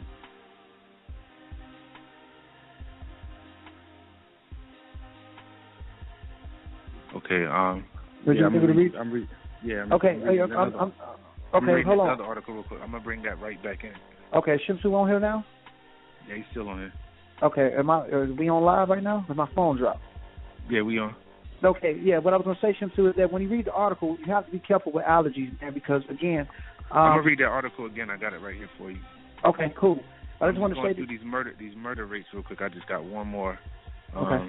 I was talking about the murder rates of when indigenous tribes come in contact with Europeans. They're either murdered by violence or by disease. And I went through a few of them. So right now I'm at the American Revolution. They're talking about close to a few 100,000 people dead. We deal with the Congolese. You know, that number is kind of sketchy. You know, they try to say 15 million. Some say as high as 40 million. You deal with the American slave or the transatlantic slave trade. They try to put a nice number of, you know, around 20 million.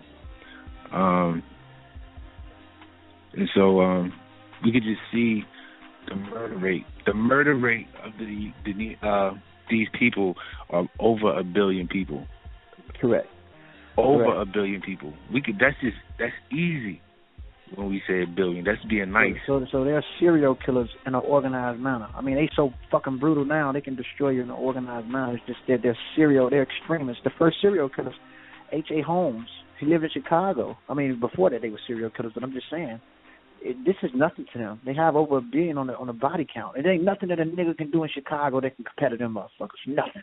It ain't nothing that a nigga can do in Chicago or any other part of the world that can compare to what they did at the death rate level, period.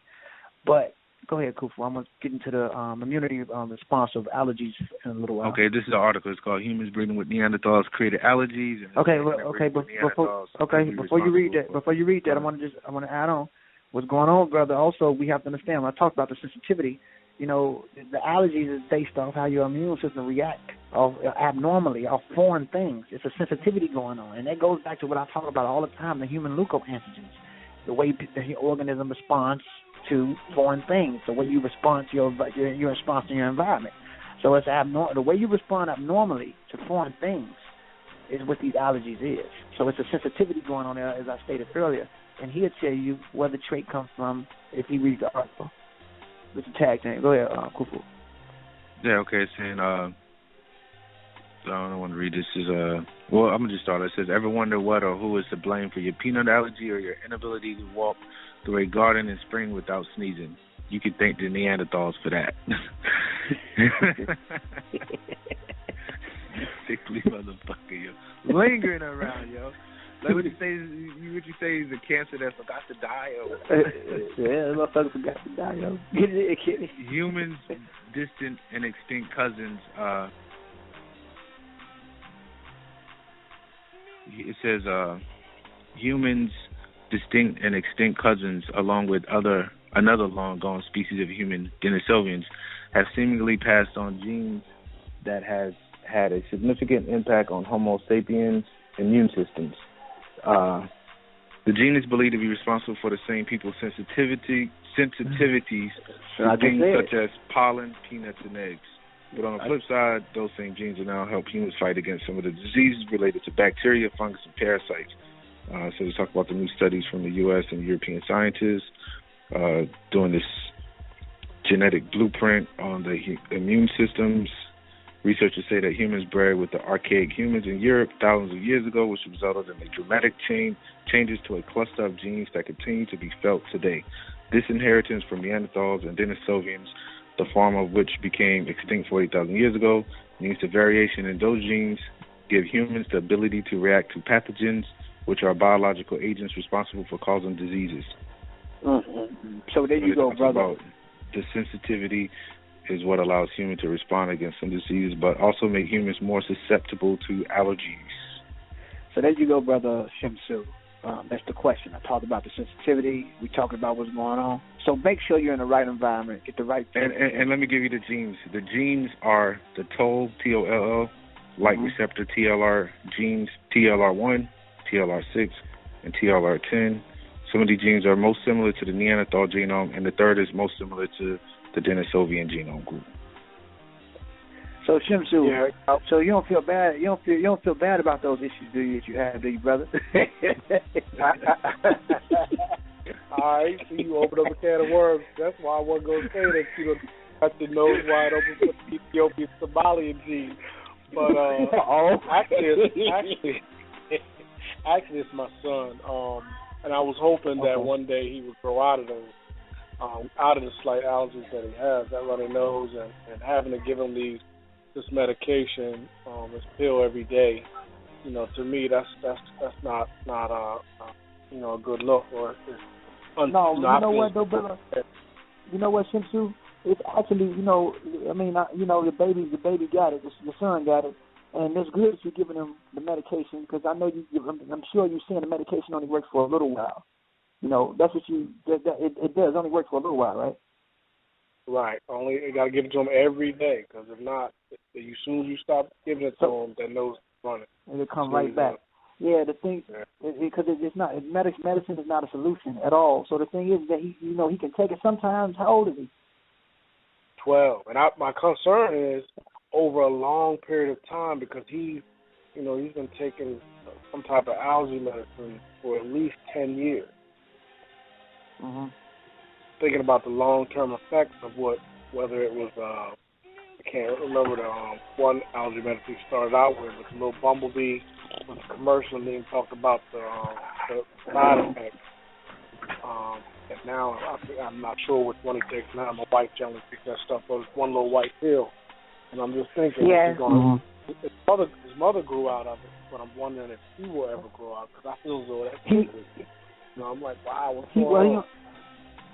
He only 12, so his immune system is still developing and his body's still developing. So I'm sure he's going to grow out it slightly. But he's only 12 years old. So, I mean, eventually he will grow out of it. But the thing is... And my wife, she breastfed for a good 3 months. Because I was definitely on her about, wanting to get that immune system built up through a breast milk. But, it's a concern of mine. But, I mean, the boy's a genius. I mean, memory, like I don't know what, straight A student, high honors, so, I'm in good shape. But just that allergy is the only defect. What I want you to do to help your son's immune system with this medication that you give him, start giving him vitamin D supplements, 1,000 IUs. Vitamin D is also as good for your immune system and the way your body responds. You can also give him zinc is also beneficial. And make sure he take in a good vitamin C for his immune system. So if you mix it up with the medication and give him a supplement, a vitamin or something, a supplement to help support the medication, eventually you can start to see a difference. Vitamin D is good for that type of stuff, believe it or not, and vitamin C. Zinc is too. So do you take a multivitamin or anything? No, my father was one who took a lot of vitamins. I mean, a handful of them. I never really was a vitamin, but when it's specific vitamin, him and I were talking today, and I was talking about vitamin C. We got to start pumping you with a little more vitamin C, and we were talking about vitamin. Yeah. Make sure it's vegetable intake, no swine. Make sure it's liquid. Go to the vitamin shop and ask for liquid capsules because the liquid vitamin gets in the bloodstream quicker. It's just like you take the liquid, dip the cap in, and absorb it, and then spray it, then put it on his tongue or in his body or whatever. And what happens is it gets in the bloodstream quicker. So if he get a good vitamin D, good vitamin C, a little zinc, and you get that to him for a few years because his body's still developing. He's only 12. His immune system is still developing. Eventually he'll grow out of it. He might not grow out of it all the way, but he'll grow out of it slightly. Or he might grow out of it all the way. See, the thing is with allergies, this shit can come and go. Like I'm sure sometimes if your wife is in a poor environment with dust, her allergies start to mess with her a little bit sometimes, or did it completely go away? She grew out of it. Yeah, because she grew out of it. And like you said, at times when she's in a real dusty area or pollinated area, it will start affecting her. Yeah. So yeah, it's all about boosting his immune system, man. And I promise to you boost that immune system, he'll be good.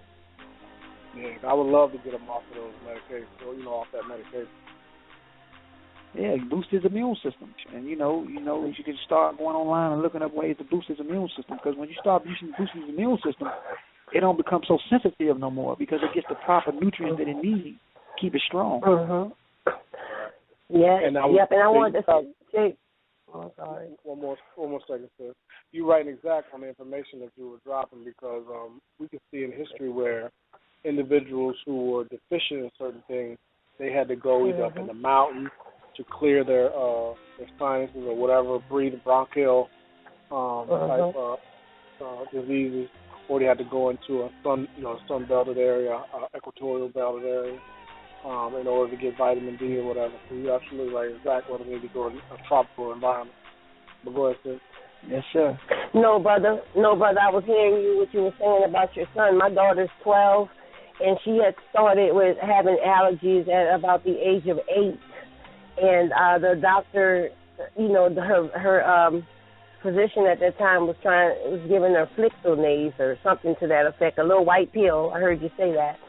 But what happened was I was reading up on that medication because I was always one that really didn't want to have the shots and stuff. My mom then was fighting against me on that, but I had a reason for it. My mom was saying the reason she's having these allergies is because you're not letting her take these shots and, different things. But I was, feeding her the things that I figured was good for her as I was looking it up. And so today she's 12, but she's not on those pills anymore. It's been 2 years. I heard Brother Ngozi talking about giving them lots of fruits and juices. I think it was the mangoes. She started eating a lot of mangoes and just different fruit supplements, When I heard him talking about the vitamin D and stuff, we know we get a lot of vitamin D from the sun. Just a lot of different things he started to do, walking and exercising and things like that. And right now, she doesn't even take the medication. She doesn't need them. Now, what I do see, and I want to ask you, Brother Ngozi, was every now and again I see where, I know you've heard about the eczema, the eczema, where their skin, get that little rash look. And so I don't know, what the main cause of that is. I've looked for so long. I thought it had something to do with the detergent. I thought it had something to do with all types of different things. But then what I found out with that was that it was different, different. She was using only one soap, Ivory, but I was just doing anything. Different types of soap. Yeah. Mm-hmm. Yeah, she was just using Ivory anyway, but it still was there. So then as that started clearing up a little bit, I noticed that the only thing that I really changed was her diet. That's it, but she still flares up, and so I'm still dealing with that, brother, Yeah, well, I was just going to say that sometimes eczema can be hereditary, and it can also come from detergent or certain types of soap. Ivory soap is a good soap because they don't have all the perfumes in it. A lot of the medication, they give you certain types of Aleve lotion and different types of, Serpidient, some type of cream product, which is responsible for allowing it to calm it down. But again, it doesn't kill it. The medications only are designed to keep you coming. It keeps you coming. It's a drug. It keeps you coming. Right. It's not a healer. So the power comes in. It keeps the customer. It makes it go away for a little while, but then it keeps coming. So the thing is that you want to make sure you get, again, proper diet, proper nutrients, and rack up on shea butter, real shea butter, to allow the skin, as a good moisture for the skin. Real, I'm talking about the African shea butter, the thick one. Right. Because all the other stuff, it doesn't give any solutions. You want to make sure she get the proper water. Again, vitamin D is also good for the way how your skin works and the immune system. All this shit happens at the immunity. The way the immunity responds to things is the way you're going to see it happen on the surface or the different level of the skin. We have epidermis, dermis, and hypodermis. Epidermis is the top layer of the skin. If you have depletions going on or defects going on at whatever spectrum of amino acids, it can cause an infection to occur. A lot of the foods that we eat that's genetically modified and altered, the high sugar intake, we carry on these traits or these deficiencies genetically, and it becomes hereditary. But you can beat heterosity based off how you eat, proper environment, again, vitamin D, proper water, and a good moisture for the skin, which is shea butter. Clean Hatshepsut had eczema, and they found out the shit that killed her was some type of lotion that she was using. It poisoned her. You can look into that. It's an article on that. Okay. Thank you. Yeah. And with that, we're going to end the show on that note. I thank all the listeners, all the callers for calling in. You were listening to Team Osiris Radio, and you are now on the horizon. You can check us out at www.teamosiris.com. Check us out, Team Osiris, on Facebook. Amir Kamara, you want to let people know where they can reach you? Amir Kamara on Facebook, AmirCamara, and Team Osiris. And you can also catch me on the show in the Amaran Squad, where we have Team Osiris website, and we have Team Osiris Facebook page and Team Osiris group. So you can reach me there. But if you want to reach me directly, Amir Kamara, AmirCamara. So with that, I want to say peace, blessings on blessings to all the callers. Excellent show, brother.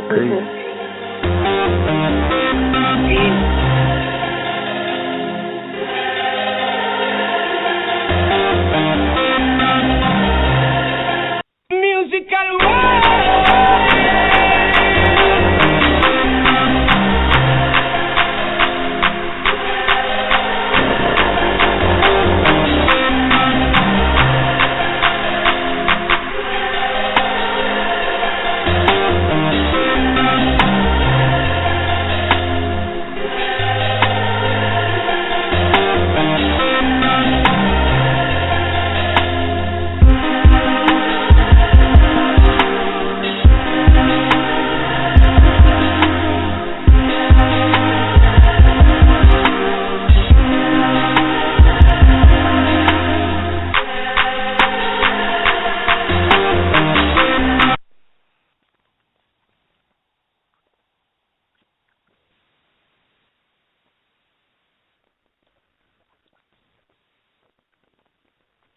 Geico presents sharing versus oversharing. Yesterday, Cliff Sora shared a top 10 list of hot fusion restaurants, a vegan gluten-free mashup recipe, and a podcast featuring organic food trends. Oh, TMI, too much internet information. That's oversharing. Cliff, Geico has something worth sharing with your friends. Like how on Geico.com you could save hundreds on your car insurance, update your policy, and report a claim. Gluten-free info that's easy to swallow.